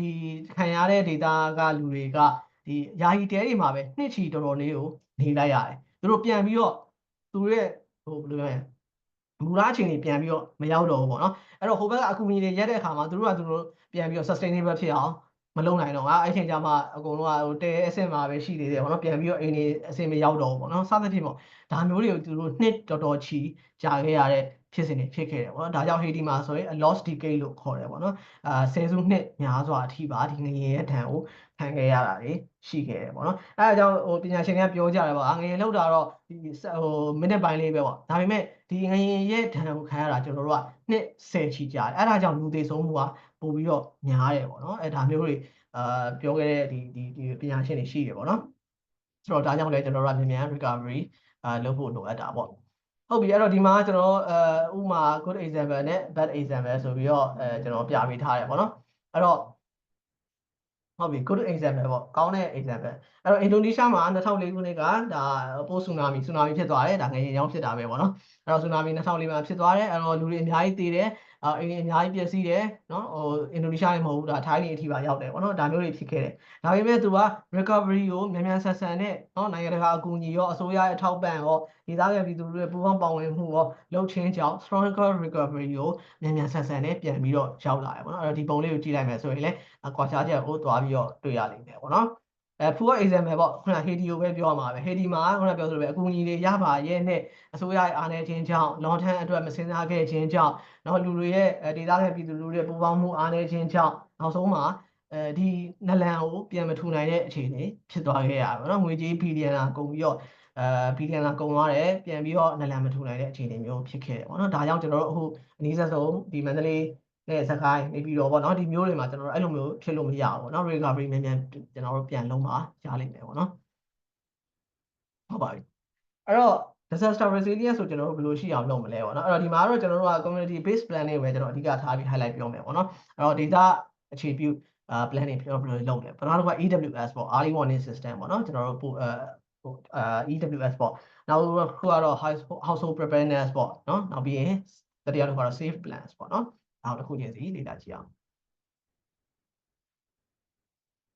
ပထမတစ်ခုက EWS ပေါ့အင်္ဂလိပ်လိုဆိုတော့ early warning system လို့ခေါ်တာပေါ့နော်အဲ့တော့ကျွန်တော်မြန်မာလိုဆိုရင်တော့ကြိုတင်အချက်ပေးတဲ့စနစ်ပေါ့နော်အဲ့တော့ခုနကဒီ comment တွေထဲမှာလည်းကျွန်တော်တွေးလိုက်ပါတယ်ကြိုတင်ရရှိမှု information ပေါ့ information နည်းခြင်းဟာကျွန်တော်တို့လူတွေရဲ့အသက်အန္တရာယ်တွေစီးစိမ်တွေ social economic ကျွန်တော်အများကြီးထိခိုက်တယ်ကျွန်တော်ကြိုတင်တာသိမယ်ဆိုရင်ဒီထိခိုက်မှုကျွန်တော်အများကြီးရှော့ချနိုင်တယ်ပေါ့နော်အဲ့တော့မုံလိုက်တိုက်မယ်ကြီးမယ်ဆိုတော့ကျွန်တော်တို့လူတွေပို့ပြီးတော့အရင်ဆုံးသိတယ်ဆိုရင်ကျွန်တော်တို့လူတွေပို့ပြီးတော့တင်းရှောင်လို့ရမယ်ကာဝယ်လို့ရမယ်ပြင်ဆင်လို့ရမယ်ဒါမျိုးဆိုရင်ကျွန်တော်အသေးပြောက်တွေနည်းမယ်အဲ့လိုမျိုးမရှိဘူးဆိုရင် EWS မရှိဘူးဆိုရင်လူတွေအသေးပြောက်တွေများနိုင်တယ်ပေါ့နော်ဒါကြောင့်ကျွန်တော် EWS ကိုပို့ပြီးတော့ကောင်းအောင်လုပ်ဖို့လိုတယ်အဲ့တော့ EWS လုပ်ဖို့ဆိုရင်ပထမတစ်ခုကကျွန်တော်တို့ understand hazard ပေါ့နော်ဒီ hazard ကဘာလဲ မြေပြိုတာလားမုန်တိုင်းဝင်မှာလားဟိုအရေးကြီးမှာလားဒါမျိုးကျွန်တော်တို့သိဖို့လိုတယ်နောက်ပြီးတော့ liquid national or local warning source ပေါ့နော်အဲ့တော့ဒါခိုင်မာတဲ့ source တော့ဖြစ်ဖို့လိုတယ်ပေါ့နော်ဟို TikTok ကဟို TikTok တွေ Facebook ပေါ်ကနေဘယ်နေ့တော့ငရင်လုံးမှာပဲဘယ်နေ့တော့ရေးကြီးမှာပဲဆိုတာမျိုးထက်တကယ်သိပ္ပံဒီကြကျွန်တော်တွက်ချက်ပြီးတော့ပြောတဲ့ပညာရှင်တွေရဲ့ source တွေနော်အခိုင်မာတဲ့ source တွေကိုယူတာပို့ပြီးတော့ကောင်းတာပေါ့နော်ဟုတ်ပြီဒီဟာတွေပေါ်မှာအခြေခံပြီးတော့ငရင်ဖြစ်တော့မယ်ဒီစာဖြစ်တော့မယ်ဆိုရင်တော့ကျွန်တော် EWS ပေါ့ဒီ EWS ကိုဘယ်လိုလုပ်မှာလဲပေါ့နော်အဲ့တော့အကောင်းဆုံးကတော့ကျွန်တော်တို့အခုခေတ်ကတော့လူတိုင်းဖုန်းတစ်လုံးစီရှိကြပဲအဲ့တော့ဖုန်းကနေပြီးတော့ဟိုဒီ national level message တွေပို့မယ်ပေါ့နော်warning system တွေပို့မယ်အဲ့လိုမှမဟုတ်ဘူးဆိုရင်ကိုယ့်ရဲ့ data မှာ loud speaker တွေနဲ့ on မယ်ပေါ့နော်ဘယ်နေ့တော့ဘယ်အချိန်တော့ဟိုမုံလိုက်တိုက်တော့မှမဟုတ်လို့ပြင်ဆင်ကြပါဘာညာပြီးကွာပေါ့ဆိုတော့ဒီလိုပုံစံမျိုးနဲ့ကျွန်တော်တို့လုပ်လို့ရတယ်เนาะoverall ဆွဲလို့ရတယ်တို့အလံစနစ်တွေထားမှာဒါမျိုးတွေကျွန်တော်တို့လုပ်လို့ရတယ်ပေါ့နော်နောက်ပြီးရင်ဖုန်းဆက်ပြီးတော့ပြောကြမလားပေါ့เนาะဒီလိုပုံစံမျိုးတွေကျွန်တော်တို့လှုပ်ဆောင်လို့ရတယ်ပေါ့နော် EWS တွေကတော့အဲ့တော့အမျိုးမျိုးတကဘာလုံးမှာတော့လုပ်လို့ရှိရပေါ့နော်အဲ့တော့ဒီမှာလည်း case study เนาะEWS နဲ့ပတ်သက်ပြီးတော့ဒါအားလုံးသိပြီးသားငရင်ဂျပန်မှာပေါ့နော်ဂျပန်ငရင်ခဏခဏလုပ်တဲ့နိုင်ငံဆိုတော့သူတို့ရဲ့ဒီဖုန်းထဲမှာ EWS ကငရင်လှုပ်တော့မယ်ဆိုတာနဲ့ပြီးတော့ warning ပို့ပြီးရပေါ့နော်အဲ့တော့ဒီဘက်ကကျတော့ Thai ပေါ့နော်ဒါကျွန်တော်ကိုယ်တိုင်ရခဲ့တဲ့ message ပေါ့နော်ပြီးခဲ့တဲ့ဘက်ကမှသူတို့လုပ်တာဆိုတော့ဒါဆိုရင်လည်း disaster နဲ့ပတ်သက်ပြီးတော့သူတို့စပြီးတော့ testing လုပ်တယ်ပေါ့နော်ဒီငရင်ပြီးနောက်ပိုင်းမှာတော့ EWS ကိုစပြီးတော့စမ်းသပ်လာတယ်ပေါ့နော်ဆိုတော့ဒါတွေကလည်းကောင်းမွန်တဲ့ system တွေဖြစ်ပါတယ်ပေါ့နော်နောက်တစ်ခုကလည်းဒါ case study Thailand ပေါ့ဒီလောလောလတ်ဖြစ်ခဲ့တဲ့ဥပမာလေးကျွန်တော်ထည့်ခဲ့တာပေါ့နော်ဒါကတော့ဒီဘန်ကောက်ရဲ့မြို့တယ်တော့မဟုတ်ပေါ့နော်မြို့ပြင်မှာပေါ့ဆိုတော့ဒီ data မှာမီးလောင်တာပရီဘော်ကစက်ရုံမီးလောင်တာပေါ့နော်အဲ့တော့မီးလောင်တဲ့အခါမှာသူတို့ကချက်ချင်း response ကောင်းတာဆိုလို့ကျင်တာပါအဲ့တော့ဒီမှာဆရာမတို့တွေ့မှာပေါ့ဟာ1 km 3 km 5 km ဆိုပြီးတော့ပတ်ထားတယ်ပေါ့အဲ့ပတ်ထားတဲ့နေရာမှာ data ခံတွေကဘယ်နေရာမှာရှိလဲလူနေအိမ်တွေကဘယ်နားမှာရှိလဲကိုကြည့်လိုက်တဲ့အခါမှာသူတို့ရဲ့အနောက်ဘက်ပေါ့နော်အနောက်ဘက်မှာရှိနေတယ်အနောက်ဘက်ဒီ3 km အကွာမှာရှိနေတယ်ပေါ့နော်အဲ့တော့သူတို့ဒီပရီဘောကစက်ရုံမီးလောင်တဲ့အကြောင်းမီးကတော်တော်လေးကိုနှိမ့်လိုက်ရတယ်ပေါ့နော်ဟို2ရက်လောက်ကြာသွားတယ်ပေါ့နော်အဲ့တော့ပရီဘောကဖြစ်တဲ့အတွက်ကျွန်တော်တို့ကမီးခိုးလုံးတွေအများကြီးတက်တယ် evolution တွေအများကြီးဖြစ်စေတယ်ပေါ့နော်အဲ့တော့ဒီဘက်ပုံလေးမှာဆိုလည်းတွေ့ရလိမ့်မယ်ဒါကသူတို့ရဲ့ PCD လို့ခေါ်တဲ့ဒီဟို pollution control department စပြီးတော့လေထု quality ကိုတိုင်းနေတာပေါ့နော်ဘယ်လောက်ထိ air quality ဆိုးနေလဲပေါ့နော်အဲ့တော့ဒီဟာမျိုးကိုသူတို့ကချက်ချင်း assess လုပ်တယ်နော်ဘယ် data တွေမှာတော့ဘယ် theory ကတော့ပို့ပြီးဖြစ်နိုင်တယ်မီးလောင်တာပဲလေတိုင်းမှုနှုန်းတွေကအကြောင်းပဲ data တွေကတော့ပို့ပြီးခံရနိုင်တယ်ပေါ့နော်ဆိုတော့အဲ့ဒါကိုသိပြီးသွားတဲ့အခါမှာသူတို့ကဒီလူတွေကိုချက်ချင်း evacuate လုပ်ခိုင်းတယ်ပေါ့နော်ခဏတစ်ဖြုတ်တော့3နာရီ4နာရီလောက်ထိတော့ရွှေ့ပြောင်းပြီးနေထားကြပါတခြားနေရာမှာရွှေ့ပြောင်းကြပါစသဖြင့်ပေါ့နော်ဒါမျိုးကိုသူတို့ချက်ချင်းလုံးနိုင်ခဲ့တယ်ပေါ့နော်ဆိုတော့ဒါလေးကအနည်းဆက်ဆုံးဒါ12ရက်နေ့ကဖြစ်သွားတဲ့ဟာလေးကိုကျွန်တော်ဥပမာလေးထည့်ပေးထားတာပေါ့နော်ဆိုတော့ကျွန်တော်မြန်မာမှာလည်းအဲ့လိုပုံစံမျိုးသာလုံးမယ်ဆိုရင်ဘယ်လောက်ထိကောင်းမလဲပေါ့နော်အမှားအဖြစ်တော်မီလောင်တာမျိုးတွေရေးကြီးတာမျိုးတွေမီးပြိုတာမျိုးတွေပေါ့နော်စသဖြင့်ဒါမျိုးမှဆိုရင်ဒီ case အတိုင်းကျွန်တော်တို့ live လုပ်မယ်ဆိုရင်တော်တော်လေးအဆင်ပြေမှာပေါ့နော်ဟုတ်ပြီအဲ့တော့ဒီမှာမေးခွန်းတစ်ခုမေးကြရှိရပေါ့ Now how many of you have prepared emergency kit ပေါ့เนาะအဲ့တော့ကျွန်တော်ဒီမှာအရှိကပထမဆုံးမေးထားတဲ့မေးခွန်းလေးကိုအဖြေလေးတွေကျွန်တော်တစ်ချက်ကြည့်လိုက်မယ်ပေါ့နော်အဲ့တော့ပထမမေးခွန်းကတော့ဒီ 7.7 ငရေလောက်ခဲ့တဲ့အခါမှာဘယ်လောက်ထိထိခိုက်ခံစားခဲ့ရလဲပေါ့နော်အဲ့မေးခွန်းဖြစ်တယ်နောက်ဒုတိယတစ်ခုကကြတော့ဘယ်လောက်ထိပြင်ဆင်ထားပြီးပြီလဲပေါ့နော် disaster နဲ့ပတ်သက်ပြီးတော့အဲ့တော့ဒီမှာဖြေထားတာကထိခိုက်ခံစားရတဲ့လူတွေလည်းပါတယ်မထိလိုက်တဲ့သူတွေလည်းပါတယ်ပေါ့နော်ဟုတ်ထိခိုက်ခံစားရတဲ့လူတွေလည်းပါတယ်ပေါ့နော်အေးဖြေထားတဲ့လူတွေလည်းတွေ့ရတယ်ပေါ့နော်ဆိုတော့ဟုတ်တွေ့ရပါတယ်နောက်တစ်ခုကကြတော့ပြင်ဆင်ထားတဲ့လူတွေပေါ့နော်ပြင်ဆင်ထားတဲ့အခါမှာအမှတ်2မိကိုကြည့်လိုက်တဲ့အခါမှာအများစုက BA ဖြေထားကြတယ် BA ဖြေထားကြတယ်I don't know လို့ဖြေထားတဲ့လူတွေရှိရယ်အဲ့တော့ A လို့ဖြေထားတာလည်းတွေ့ရပေါ့နော်ဆိုတော့အများစုကလာမဲ့ disaster ကိုပြင်ဆင်မှုမှာတစ်စိမ်တစ်ပိုင်းလောက်ပဲပြင်ဆင်ရသေးတာသွားပြီးတော့တွေ့ရတယ်ပေါ့နော်အဲ့တော့ဒီမှာလုံးဝနန်းလို့ဖြေထားတဲ့လူတွေလည်းရှိရပေါ့နော်ဆိုတော့ဟုတ်ပါပြီဒါဆရာမတို့ရဲ့ဒီလက်ရှိအခြေအနေကိုကျွန်တော်သိချင်လို့မေးလိုက်တာပေါ့နော်ဆိုတော့ဒီမေးခွန်းကလည်းဒီအဖြေကိုပဲဖြေသွားလိမ့်မယ်လို့ထင်ပါတယ်ပေါ့နော်အဲ့တော့ကိုပြန်မေးကြည့်ပေါ့နော်ဆရာမတို့ကငါအခု disaster နဲ့ပတ်သက်ပြီးတော့ဘာတွေပြင်ဆင်ထားပြီးပြီလဲပေါ့အခုဆိုကြပါစို့မပြောပါမဆိုပါအောင်အဲ့လိုမျိုးငရင်ကြီးထပ်လုပ်တယ်ဆိုရင်ငါဘယ်ဟာအရေးရှိပါလဲဘယ်သူအတွဲခေါ်ပါလဲဒါမျိုးကျွန်တော်ပြင်ဆင်ထားပြီးပြီလားကျွန်တော်တို့ရဲ့ data မှာ data အလိုက်ရောဘာတွေပြင်ဆင်ထားပြီးပြီလဲဒါမျိုးတွေကျွန်တော်ရှိဖို့လဲနော်နောက်ရေးကြီးရဲ့နော် online တွေဝင်တော့မယ် အခုလို့ဆိုရင်ရန်ကုန်မှာလည်းမိုးရနေပြီပြောတယ်ဆိုတော့ဟုတ်ပြီရေကြီးတဲ့အခါမှာဆိုရင်ရောဘာတွေတဲမှာလဲဘာတွေပြေးပြီးယူမှာလဲဒါမျိုးတွေကျွန်တော်ပြင်ဆင်ပြီးပြီလားပေါ့နော်ဒါမျိုးတွေကျွန်တော်လုပ်ဖို့စဉ်းစားဖို့လုပ်မယ်အခုကကျ emergency kit ပေါ့အရေးပေါ်ပစ္စည်းတွေအရေးပေါ်အိတ်တွေဘာတွေဆောင်ထားပြီးပြီလဲကိုယ်နဲ့အလွယ်တကူလက်တကမ်းမှာရှိရလားစသဖြင့်ပေါ့နော်ဒါမျိုးတွေကျွန်တော်စဉ်းစားထားဖို့လိုလိမ့်မယ်ပေါ့နော်အဲ့တော့ပထမတစ်ခုကတော့ household preparedness ပေါ့နော်ဒုတိယအချက်အနေနဲ့အဲ့တော့ကျွန်တော်တို့အိမ်တွေမှာကလည်းကိုယ်တိုင်ပြင်ဆင်လို့ရတာတွေအများကြီးရှိရပါတော့ emergency kit ပေါ့အရေးပေါ်အိတ်လေးတွေပေါ့နော်တချို့ဆိုလည်းပြင်ဆင်ပြီးပါပြီကျွန်တော်သိပါတယ်နော်ဟိုအစားအသောက်လေးထားရတယ်ရေလေးထားတယ်ဓာတ်မီထားရတယ်အဲ့ဒါကိုယ်ရဲ့မှတ်ပုံတင်ပ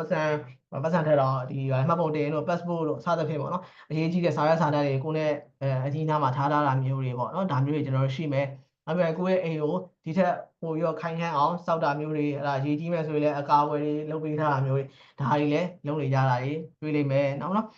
နောက်ပြီးရင် check roof ပေါ့နော်ကိုယ့်ရဲ့အမိုးတွေစစ်တာမျိုးနော်နောက်ပြီး heavy objects ပေါ့အိမ်မှာပြုတ်ကျနိုင်တဲ့ပစ္စည်းတွေဘာတွေရှိလဲဒါတွေကြောင့်ကိုကဒဏ်ရာရနိုင်တာမျိုးတွေရှိတာပေါ့နော်အဲ့တော့ဒါတွေမဖြစ်အောင်ဘယ်လိုတွေကာဝယ်ထားလဲပြင်ဆင်ထားလဲပေါ့နော်ပြီးရင် first aid training လုပ်တတ်ပြီလားနော် training တက်ပြီးပြီလားဒါမျိုးတွေရှိမယ်နောက် emergency contact number တွေအရေးပေါ်ဖုန်းနံပါတ်တွေစုထားပြီးပြီလားနော်သူများကိုယ့်ရဲ့မိသားစုဝင်တွေတော့ share ပြီးပြီလားပေါ့နော်စသဖြင့်ဒါမျိုးတွေအစားကျွန်တော်ပြင်ဆင်ခြင်းရလဲemergency preparedness တွေမှာပါပါတယ်ပေါ့နော်ဒီမှာကျွန်တော် checklist လေးရေးပေးထားတာပေါ့နော်နောက်မှပြန်ကြည့်လိုက်ပေါ့ဟုတ်ပြီအဲ့တော့ခင်ဗျ case study မှာလဲ Philippines ရဲ့ case ကိုပဲပြောရမှာပေါ့နော်အဲ့တော့ဒီ typhoon ဖြစ်ပြီးတဲ့နောက်မှာ NGO တွေကဘာလုပ်လဲဆိုတော့တိတ်တက်တိတ်ဆင်းဒီ emergency preparedness နဲ့ပတ်သက်ပြီးတော့ training ပေးတယ် emergency kit အတွက် training ပေးတယ်ဘာတွေတော့ပါသင့်တယ်ဘာတွေတော့ထည့်တာဘာတွေကတော့ပြင်ဆင်တာအစသဖြင့်ပေါ့ဒါမျိုးကို NGO တွေကလိုက်ပြီးတော့ training ပေးတာမျိုးတွေရှိခဲ့တယ်ပေါ့နော်အဲ့ဒီအချိန်မှာလူတွေကပို့ပြီးတော့အဝယ်ရှိခဲ့တာမျိုးတွေရှိခဲ့တယ်ပေါ့နော်အဲ့တော့နောက်တစ်ချိန်ဒီလိုမျိုးမုန်တိုင်းတွေကြုံတဲ့အခါမှာဒီ data လူတွေကပို့ပြီးတော့ပြင်ဆင်ထားပြီးသားဖြစ်တယ်ပေါ့နော်နောက်တစ်ခါကျ safe plan ပေါ့နော်အဲ့တော့ safe shelter and evacuation plan ပေါ့အဲ့လိုပဲကျွန်တော်ခက်ပြောဆိုတော့အိမ်ကနေပြေးရမယ်ဆိုဟုတ်ပြီဘယ်လိုပြေးမှာလဲနော်ကိုကတမျိုးပြေးလဲကိုမိသားစုကတနေရာပြေးကိုကတနေရာပြေးတောင်ပြေးလိုက်မြောက်ပြေးလိုက်အဲ့လိုမျိုးလုပ်လို့မရဘူးနော်အဲ့တော့ကျွန်တော်ပြောခဲ့သလိုပဲဘယ်နေရာမှာစုံမယ်နော်အကယ်အိမ်ကနေပြေးရပြီဆိုတော့ဘယ်နေရာမှာစုံမယ်ဘယ်လိုတော့ရောက်လာခဲ့စသဖြင့်ပေါ့ဒါမျိုးတွေကျွန်တော်တို့က plan တွေထားရမယ် safe shelter ပေါ့ကိုယ့်ရဲ့ဒေတာမှာကျွန်တော် shelter တွေရှိပြီလားပေါ့နော်မုန်တိုင်းခန့်နေဆိုမုန်တိုင်း shelter ဆိုင်ကလုန်း shelter တွေရှိပြီလားရှိပြီဆိုအဲ့ဒီကိုပြေးမယ်ပေါ့ကျွန်တော်တို့မြန်မာမှာတော့အများစုကဘယ်သွားကြလဲဆိုစာသင်ကျောင်းတွေဘုန်းတော်ကြီးကျောင်းတွေ church တွေဗလီတွေပေါ့နော်ဒီတွေမှာသွားပြီးတော့အများစုကစုကြတယ်ခိုးလုံကြတာများတယ်ပေါ့နော်ဆိုတော့ဒါတွေကကျွန်တော်တို့ရဲ့တနည်းအားဖြင့် shelter တွေပဲပေါ့နော်ဒီ shelter တွေကိုလည်းပို့ပြီးကောင်းအောင်လုပ်ဖို့လိုတယ်ပေါ့နောက်ပြီးရင်ဒါဒီဘက်ညာဘက်မှာတွေ့ရတဲ့ပုံလေးကတော့ဒါကျွန်တော်တို့ဒီအိမ်ယာတစ်ခုပေါ့နိုင်ငံခြားအိမ်ယာတစ်ခုမှာ earthquake ကျောင်းတစ်ခုပေါ့နော် earthquake evacuation plan ပေါ့အဲ့တော့ဒီမှာအစာအုပ်တွေရှိတယ်အဲ့တော့ဒီအစာအုပ်တွေကစိတ်မချရဘူးအကယ်၍ဖြစ်ပြီဆိုရင်ဘယ် open area 1ကိုလာဒီဘက်လူတွေကတော့ open area 2မှာစုကြဒါမျိုးဆိုရင်အစာအုပ်မပြနိုင်ဘူးပေါ့စသဖြင့်ပေါ့ဒီလို plan မျိုးကိုသူတို့ကျောင်းတွေမှာကတ်ထားတယ်ကလေးတွေကိုလည်း awareness ပေးထားတယ်ဒီလိုပုံစံမျိုးကျွန်တော်လုပ်ဖို့လုပ်မယ်ပေါ့ရန်ကုန်လိုမန္တလေးလိုနေရာမျိုးမှာဆိုရင်ကျွန်တော်အိမ်ယာတွေရှိတယ်အိမ်ယာတွေဆိုရင်လည်းအဲ့လိုမျိုး evacuation plan တွေထားတင်နေပြီပေါ့နော်အဲ့တော့တကယ်သာဖြစ်မယ်ဆိုရင်ဘယ်နေရာမှာစုကြကွင်းမြင်ကြီးမှာစုကြဒီနေရာမှာလာစုကြစသဖြင့်ပေါ့ဒီလိုပုံစံမျိုးတွေနဲ့ကျွန်တော်တို့က plan ထားဖို့လုပ်မယ်plan ပြီးုံနဲ့မပြီးသေး evaluation အတွက်ကျွန်တော် training လုပ်ဖို့လုပ်မယ်တတ်နိုင်သမျှပေါ့နော်အဲ့တော့ training လေ့ကျင့်ခန်းတွေလုပ်ဖို့လုပ်မယ်နော်တကယ်ဖြစ်ပြီဆိုရင်ဘယ်လိုတွေလုပ်ကြမယ်ဘာညာပေါ့စသဖြင့်ပေါ့နော်နောက်ပြီးရင်ကျွန်တော်တို့ဒီတက်ကြီးရွယ်တွေနဲ့disabled person တွေကလေးငယ်တွေကိုလည်းကူဖို့လိုတယ်ပေါ့နော်ဒီအတွက်ကျွန်တော်တို့ဘာတွေစဉ်းစားပြီးပြီလဲပေါ့နော်ဟိုဒီဘက်ပုံမှာတွေ့ရတဲ့အတိုင်းပဲအဲ့တော့PWD တွေအတွက်ကကျွန်တော်တို့အများကြီးစဉ်းစားဖို့လိုတယ်ပေါ့နော်အဲ့တော့ဒီပုံစံထဲမှာဆိုရင်လည်းဒါ wheelchair တယောက်ကို4ယောက်လောက်ဝိုင်းတည်နေရတဲ့ဖြစ်စဉ်မျိုးအဲ့ဒါမျိုးဖြစ်အောင်သူတို့အတွက်အလွယ်ကူအောင်ကျွန်တော်တို့ဘယ်လိုတွေစဉ်းစားကြမလဲပေါ့နော်ဒီလို plan မျိုးတွေလုပ်ထားဖို့လိုပါတယ်ဒါကျွန်တော်တို့လုပ်လို့ရတယ်တနိုင်တစ်ပိုင်းလုပ်လို့ရတဲ့အပိုင်းတွေဖြစ်တယ်ပေါ့နော်နောက်တစ်ခုကတော့ community communication plans ပေါ့နော်ကျွန်တော်တယောက်နဲ့တယောက်ဆက်သွယ်မပြတ်အောင်လှုပ်ဆောင်လာမျိုးတွေပေါ့နော်အဲ့တော့တကယ်ဖြစ်စဉ်မှာတော့ဒီမန္တလေးမှာဖြစ်တယ်ဆိုတော့ဒါဖုန်းလိုင်းတွေပြတ်တောက်သွားတဲ့ဖြစ်စဉ်တွေဖြစ်တာပေါ့နော်ဆိုတော့ဒါကတော့အကယ်၍ဒီလိုမျိုးအကယ်ဖုန်းလိုင်းတွေပြတ်တောက်သွားတယ်ဆိုရင်တော့ကျွန်တော်တို့ခုနပြောသလိုပဲဘယ်အဆွေးနွေးမှာဆုံးရမယ်နေတော့ဘယ်အချိန်ကိုလာစသဖြင့်ပေါ့ဒါကလည်းကျွန်တော်တနည်းအားဖြင့် communication တစ်မျိုးပါပဲအကယ်ဖုန်းလိုင်းတွေရတယ်ဆိုရင်တော့message တွေပို့မယ်ဖုန်းတွေပေါ်ခေါ်မယ်နော်ဘယ်နေရာတော့လာခဲ့လိုက်အကယ်မရဘူးဆိုလည်းစာကတ်ထားမယ်သဘောကျွန်တော်ရုပ်ရှင်တွေမှာတွေ့ဘူးတာပဲဟုတ်တယ်မလားငါတော့ဘယ်ရင်သွားပြီလိုက်ခဲ့ပါပေါ့စသဖြင့်ပေါ့နော်ဒါမျိုးတွေကလည်းကျွန်တော်တို့ communication plan တစ်မျိုးဖြစ်တဲ့စာရွက်အလက်ရင်းနဲ့ရေးတာမျိုးเนาะ community notice board တွေမှာကတ်တာမျိုးเนาะloudspeaker တွေနဲ့ aura မျိုးတွေပေါ့เนาะဒါမျိုးတွေကလည်းကျွန်တော်တို့ community communication plan ကောင်းအောင်အများကြီးလုပ်လို့ရတယ်ပေါ့เนาะဟုတ်ပြီအဲ့တော့ခုနကပြောသွားတာ disaster resilience ပေါ့เนาะအခုကတော့ environmental resilience ပေါ့ကျွန်တော်တို့သဘာဝပတ်ဝန်းကျင်ထိခိုက်မှုကြောင့်ဖြစ်ပေါ်လာနိုင်တဲ့impact အမျိုးမျိုးကိုကျွန်တော်တို့ခန္ဓာရည်ရှိအောင်လှုံ့ဆော်ကြမယ်ပေါ့เนาะဆိုတော့အဲ့မှာလည်း2မျိုးကျွန်တော်ပြောပါမယ်အမှန်တော့အများကြီးရှိရပါတော့အများကြီးပြောရင်ဆရာတို့တော့ပူသွားလိမ့်မယ်ပေါ့နော်အဲ့တော့အဓိကအရေးကြီးတာတော့ပဲကျွန်တော် highlight လုပ်ပြီးပြောတာပေါ့အဲ့တော့ပထမတစ်ခုကတော့ environmental stewardship ဖြစ်တယ်ဒုတိယတစ်ခုကတော့ empowerment and advocacy ဖြစ်တယ်ပေါ့နော်ဒါလေးကိုကျွန်တော်ကြည့်အောင်ဟုတ်ပြီ environmental stewardship ကတော့ရှင်းပါတယ်ကျွန်တော်တို့သဘာဝပတ်ဝန်းကျင်ကကျွန်တော်တို့ရဲ့သဘာဝပေါ့နော်သဘာဝသယံဇာတတွေပေါ့နော်အဲ့ဒါတွေကိုကျွန်တော်တို့အကျိုးရှိစီအသုံးချဖို့ဆိုလိုချင်တာဖြစ်ပါတယ်ပေါ့နော်အဲ့တော့ဒါကတော့ environmental 101ပေါ့ကျွန်တော်တို့ကရေမဖြုံးတိနဲ့ရေတွေကိုချွေတာပါเนาะအမိုက်တွေကိုစီကမ်းမဲ့မပစ်ပါနဲ့တေချာပစ်ပါအမိုက်တွေမီးမရှို့ပါနဲ့တစ်ပင်တွေမခုတ်ပါနဲ့ပြန်ပြီးတော့တစ်ပင်တွေစိုက်ပါအများကြီးစိုက်ကြပါဒါတွေကကျွန်တော်တို့အခြေခံသိရမယ့်ကိစ္စတွေပေါ့เนาะဒါကတော့ use resource ပေါ့အဲ့တော့သဘာဝသယံဇာတတွေကိုကျွန်တော်တို့အကျိုးရှိနဲ့ဉာဏ်ရှိစွာသုံးစွဲဖို့လိုအပ်တယ်ပေါ့เนาะနောက်ပြီးတော့ manage waste properly ပေါ့เนาะကျွန်တော်တို့ Soviet အမိုက်တွေကိုစနစ်တကျစွန့်ပစ်ဖို့လိုတယ်เนาะ 3R စနစ်ပေါ့ reduce reuse recycle ဒါတွေကိုလည်းကျွန်တော်တို့လိုက်နာလှုံ့ဆော်ဖို့လိုတယ်နောက်ပြီးရင်ကျွန်တော်တို့ရဲ့ data ကျွန်တော်တို့ရဲ့ကြေးရွာတွေကိုတန်ရှင်းတက်ရက်ဖို့လိုတယ်နောက်ပြီးတော့အမိုက်တွေကိုစနစ်တကျပြစ်ဖို့လိုတယ်ချောင်းမြောင်းတွေလည်းပြစ်ဖို့မပြစ်ရဘူးမြောင်းတွေလည်းမပြစ်ရဘူးအဲ့ဒါတွေပြစ်တဲ့ခါမှာဘာဖြစ်လဲเนาะကျွန်တော်တို့ဟိုပဲပြန်ပြီးတော့ထိခိုက်တယ်เนาะရေကြီးတဲ့အခါမှာရေတွေတက်လာတာမြောင်းတွေမှာအမိုက်တွေရှိနေလို့เนาะအဲ့တော့မြစ်တွေကိုလည်းအမိုက်တွေပြစ်တဲ့အခါမှာမြစ်ထဲရရှိတဲ့ငါးတွေကစားမယ်သူတို့ဘိုက်ထဲရောက်မယ် microplastic တွေဖြစ်မယ်အဲ့ငါးတွေကိုပဲပြန်ပြီးတော့ဖမ်းပြီးတော့ပြန်စားတယ်အဲ့တော့နောက်ဆုံးကိုယ်ဘိုက်ထဲပဲရောက်တာပဲပေါ့နော်နောက်ဆုံးကိုယ်ပဲပြန်ပြီးတော့ဒုက္ခပေးတာပဲပေါ့နော်ဒါကြောင့်အမိုက်နဲ့ပတ်သက်ပြီးတော့လည်းအများကြီးကောင်းမွန်တဲ့စနစ်တွေmanagement တွေအများကြီးလုပ်ဖို့လိုတယ်ပေါ့နော်နောက်တစ်ခါကျတော့ protect natural barriers ပေါ့သဘာဝအုတ်တိုင်းမဟာတတိုင်းကြီးတွေပေါ့နော်ကျွန်တော်တို့ဒီရေတောတွေလက်မှုတော်တွေတတော်ကြီးတွေစသဖြင့်เนาะကျွန်တော် wetland တွေဒါတွေကိုအများကြီးကျွန်တော်ထိန်းသိမ်းဖို့လိုတယ်သူတို့တွေကသဘာဝရဲ့မဟာတတိုင်းကြီးတွေဖြစ်တယ်ပေါ့နော်ကျွန်တော်တို့ကာဝယ်ပေးထားတယ်မဟာတတိုင်းကြီးတွေဖြစ်တယ်ပေါ့နော်ဒါတွေကိုကျွန်တော်တို့အစားခုတ်ယူရဲဆိုရင်ဒီအရာတွေမရှိဘူးဆိုရင်ကျွန်တော်တို့တရားမှုအများကြီးရှိနိုင်တယ်ပေါ့နော်ဒါကြောင့်မြေပြိုတဲ့ဖြစ်စဉ်တွေရတယ်ဒါပဲပေါ့နော်တတော်တွေမရှိတော့တာနော်မြေစီတော်တွေမကောင်းတော့တာတွေပေါ့နော်ဒါမျိုးတွေကြောင့်ကျွန်တော်တို့က natural barriers တွေကိုထိန်းသိမ်းဖို့လိုမယ်ပုံမို့စိုက်ပျိုးဖို့လိုနေမယ်ပေါ့နော်ဟုတ်ပြီနောက်တစ်ခုကကျတော့ reduce air pollution ပေါ့နော်ကျွန်တော်တို့ဒီအထူးသဖြင့် urban မြို့ပြဒေသတွေမှာဆိုရင်လေထုညစ်ညမ်းမှုနဲ့ပတ်သက်ပြီးတော့အများကြီးရှုံချဖို့လိုတယ်ပေါ့နော်လေထုညစ်ညမ်းမှုမရှိအောင်နော်အမိုက်မီရှို့တာတွေမလုံးနဲ့အဲ့ဒါ clean energy ကိုသုံးတက်နိုင်သမျှsolar energy ကိုသုံးအခုဆိုရင်နော်နောက်ပြီးရင်အပင်တွေများစိုက်စားသဖြင့်ပေါ့နော်ဒါတွေကကျွန်တော်တို့ reduce air pollution အမျိုးအစားဖြစ်ပါတယ်နောက်တစ်ခုကကြောင့် prevent flooding ပေါ့နော်ကျွန်တော်တို့ဒီရေကြီးမှုကိုထိန်းချုပ်ဖို့အတွက်ရေမြောင်းတွေကျွန်တော်ရှင်းထားဖို့လိုတယ်မြို့ပြတွေမှာဆိုရင် green space တွေများဆောက်ဖို့လိုတယ်ပေါ့နော်တနည်းအားဖြင့်ပန်းခြံတို့လယ်ခွင်းတွေတစ်ပင်အကြီးဒါတွေကျွန်တော်တို့ဆောက်ထားဖို့လိုတယ်နောက်ပြီး avoid blocking waterways with garbage or buildings ပေါ့နော်အဲ့တော့ဒီအဆောက်အဦတွေမှာကျွန်တော်တို့အမိုက်တွေပိတ်မှုမရှိအောင်နော်ရေစီးရေလာကောင်းအောင်လုပ်ဆောင်ဖို့လိုတယ်ပေါ့နော်စသဖြင့်ဒါမျိုးတွေကျွန်တော်တို့လုပ်ဖို့အများကြီးလိုတယ်ပေါ့နော်နောက်ပြီးရင် connect environment to disaster safety ပေါ့နော်အဲ့တော့ဒီ healthy nature ဖြစ်ဖို့ဆိုရင်ကျွန်တော်တို့ဒီသဘာဝကြောင့်ဖြစ်နိုင်တဲ့ဒီ impact တွေကိုကျွန်တော်တက်နိုင်များရှော့ချဖို့လိုတယ်ပေါ့နော်ရေကြီးမှုကြောင့်ကျွန်တော်တို့သဘာဝပတ်ဝန်းကျင်ပေါ့အများကြီးထိခိုက်မှုရှိစေရပေါ့နော်မုန်တိုင်းတိုက်တာကြောင့်ရောဒီမိုးခေါင်ရေရှားတာဒါမျိုးဖြစ်တယ်ဆိုရင်ဒါမျိုးကျွန်တော်ရှော့ချနိုင်ရင် healthy nature ပို့ပြီးတော့ဖြစ်နိုင်တယ်ပေါ့နော်အဲ့တော့ကိုယ့်ရဲ့ရက်ရွာအေဂျင့်တာယာဖို့နော်သဘာဝဘေးရန်တွေကနေကင်းဝေးအောင်ကျွန်တော်တို့ကသဘာဝပတ်ဝန်းကျင်ကိုထိန်းသိမ်းခြင်းရလဲကျွန်တော်တို့ disaster ကိုအများကြီးတားဆီးရာရောက်တယ်ပေါ့နော်နောက်ဒုတိယအချက်ကကျတော့ empowerment and advocacy ပေါ့နော်ကျွန်တော်တို့ဒီ data အခြေပြုလုပ်တော့မယ်ဆိုရင်လူတွေရဲ့အတန်ကိုပါဝင်အောင်လုပ်ဖို့လိုတယ်ပေါ့နော် raise local voices ပေါ့နော်အဲ့တော့လူတွေရဲ့ဒေသခံလူတွေရဲ့စိုးရိမ်မှုတွေသူတို့ရဲ့ပူးပေါင်းပါဝင်မှုကအများကြီးအရေးကြီးတယ်ပေါ့နော်ခုနကနေပေါ်နိုင်ငံက case ကိုပဲကြည့်ပဲဆိုရင်လူတွေရဲ့ဒီငရေလှုပ်ပြီးတဲ့အခါမှာလူတွေရဲ့ပူးပေါင်းပါဝင်မှုနဲ့အတူသူတို့အများကြီးအိမ်တွေကိုပြန်ပြီးတော့စောင့်နိုင်ခဲ့တယ်နောက်ထပ်ငရေလှုပ်တဲ့ဒဏ်ခံနိုင်အောင်သူတို့စောင့်ခဲ့တာမျိုးတွေရှိရပေါ့နော်အဲ့တော့အိမ်တွေအသက်တွေပြန်ဆောက်တဲ့အခါမှာလည်းကလေးတွေအတွက်မျိုးသမီးတွေအတွက်လယ်သမားတွေအတွက် PWD တွေအတွက်ကျွန်တော်တို့အများကြီးထည့်သွင်းစဉ်းစားထားဖို့လိုတယ်ပေါ့နော်ဒါကြောင့်လူလူအတန်ဒေသခံလူလူအတန်ကပို့ပြီးတော့ကောင်းတယ်သူတို့ရဲ့ idea တွေကိုကျွန်တော်တို့ထည့်သွင်းစဉ်းစားဖို့လိုမယ်သူတို့ရဲ့စိုးရိမ်မှုတွေကိုထည့်သွင်းစဉ်းစားဖို့လိုအပ်မယ်နောက်တစ်ခုကကျတော့ work with governments and NGOs ပေါ့နော်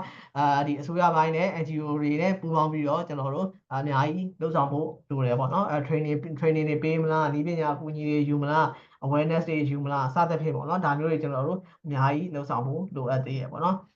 နံပါတ်3ကကျတော့ involve youth and women as leaders ပေါ့နော်လူငယ်တွေရဲ့အကြံဉာဏ်တွေအမျိုးသမီးတွေရဲ့အကြံဉာဏ်တွေကျွန်တော်အများကြီးယူဖို့လိုတယ်ပေါ့နော်ခုနက case တွေမှာလည်းဒါတွေးကြမှာပါနော်ခုနကဒီအရင်လေးဒီ disaster နဲ့ပတ်သက်ပြီးတော့ကျွန်တော်ထိတွေ့ခံစားမှုမှာဒါအမျိုးသမီးတွေကဖြစ်တာတွေ့တယ်အဲ့ဒါကြောင့်သူတို့ရဲ့အတန်ကပို့ပြီးတော့အရေးကြီးရပေါ့နော်သူတို့ရဲ့စိုးရိမ်ပူပန်မှုကိုကျွန်တော်အများကြီးထည့်သွင်းစဉ်းစားဖို့လိုတယ်ဒါကြောင့်သူတို့ကို decision making process တွေမှာကျွန်တော်တို့ထည့်သွင်းဖို့လိုတယ်ပေါ့နော်ဒါကအခု disaster မှမဟုတ်ပါဘူးကျွန်တော်တို့ဒီ environmental နဲ့ဆိုင်တဲ့ EIA စက်တာတွေမှာလည်းတွေ့ကြုံခံစားရတဲ့ပြဿနာတစ်ခုပေါ့နော်အဲ့တော့အမျိုးသမီးတွေအတန်တိတ်မပါဘူးပေါ့အဲ့တော့အမျိုးသမီးတွေရဲ့အတန်ပါအောင်ကျွန်တော်တို့ကဆွဲခေါ်ရတဲ့ကိစ္စမျိုးတွေရှိရပေါ့နော်အဲ့တော့ဒီ case မှာလည်းအဲ့လိုပါပဲနောက်နံပါတ်4ကကြတော့ Basic Community Resilience Committee ပေါ့နော်ခုနကကျွန်တော်တို့ပြောခဲ့တဲ့ဟာ disaster planning တွေကိုလုပ်မဲ့ committee တွေဖွဲ့ဖို့လိုမယ်volunteer တွေဖွဲ့ဖို့လိုမယ်เนาะသူတို့နဲ့အတူ plan တွေဆွဲမယ်နောက် train တွေလုပ်မယ်เนาะဒါမျိုးတွေကျွန်တော်တို့အများကြီးလုံဆောင်ထားဖို့လိုတယ်ပေါ့နော်ဒါကလည်းရံဖန်ရံခါလုံးဝဖြစ်တယ်လူရဲ့သဘောကလည်းဖြစ်တဲ့အချိန်မှာကျွန်တော်တွေးမှုတဲ့အချိန်မှာလုံးဝမယ်ပေါ့ပြင်ဆင်ထားမယ်ပေါ့လားတဲ့ချီကြာလာတဲ့အခါနှစ်နဲ့ချီကြာတဲ့အခါမှာမြင်းမြင်းပြောက်ပြောက်ဖြစ်သွားတယ်ဒါမျိုးဖြစ်မှာဆိုလို့ပေါ့နော်ကျွန်တော်တို့ train လုပ်ဖို့လိုမယ်ပေါ့နော်ဒါမျိုးတွေ practice တွေကျွန်တော်တို့လုပ်ဆောင်ဖို့လိုအပ်ပါလိမ့်မယ်ပေါ့နော်ဟုတ်ကဲ့ပါအဲ့တော့ဒီနေ့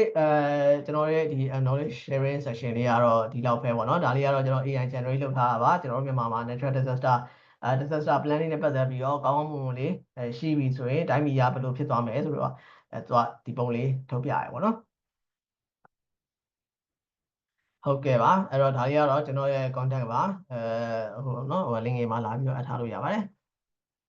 ဟုတ်ကဲ့ပါအဲ့တော့အခုလိုမျိုးနားထောင်ပေးတဲ့အတွက်ဒါဆရာမတို့ကျေးဇူးအများကြီးတင်ပါတယ်ကျွန်တော်တို့15မိနစ်လောက်တော့discussion နဲ့ question answer section အချိန်လေးတော့ရပါဦးမယ်ပေါ့နော်ဟုတ်အဲ့တော့ကျေးဇူးတင်ပါတယ်ဟုတ်မေးစရာရှိရဆိုရင်raise hand လေးလုပ်ပြီးမေးလို့ရပါတယ်ဒါမှမဟုတ် chat ထဲကနေလည်းမေးလို့ရပါတယ်ပေါ့နော်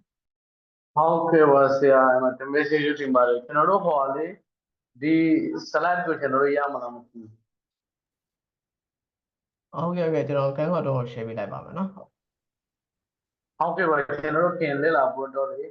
အမချန်ပဲအသွင်နေတဲ့အချိန်ပြကြတယ်ပါလေပါနေလို့ကျွန်တော်တို့လည်း live မေးလို့လည်းမရဘူးအဲ့ဒါ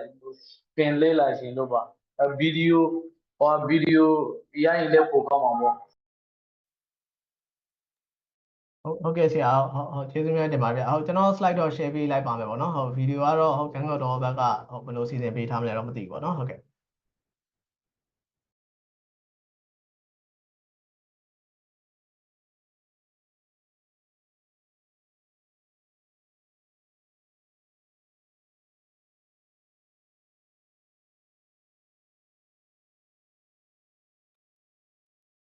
ဟုတ်ကဲ့နောက်တစ်ပတ် recording တင်ပေးပါမယ်ဟုတ်ကဲ့ပါကျေးဇူးတင်ပါတယ်ဟုတ်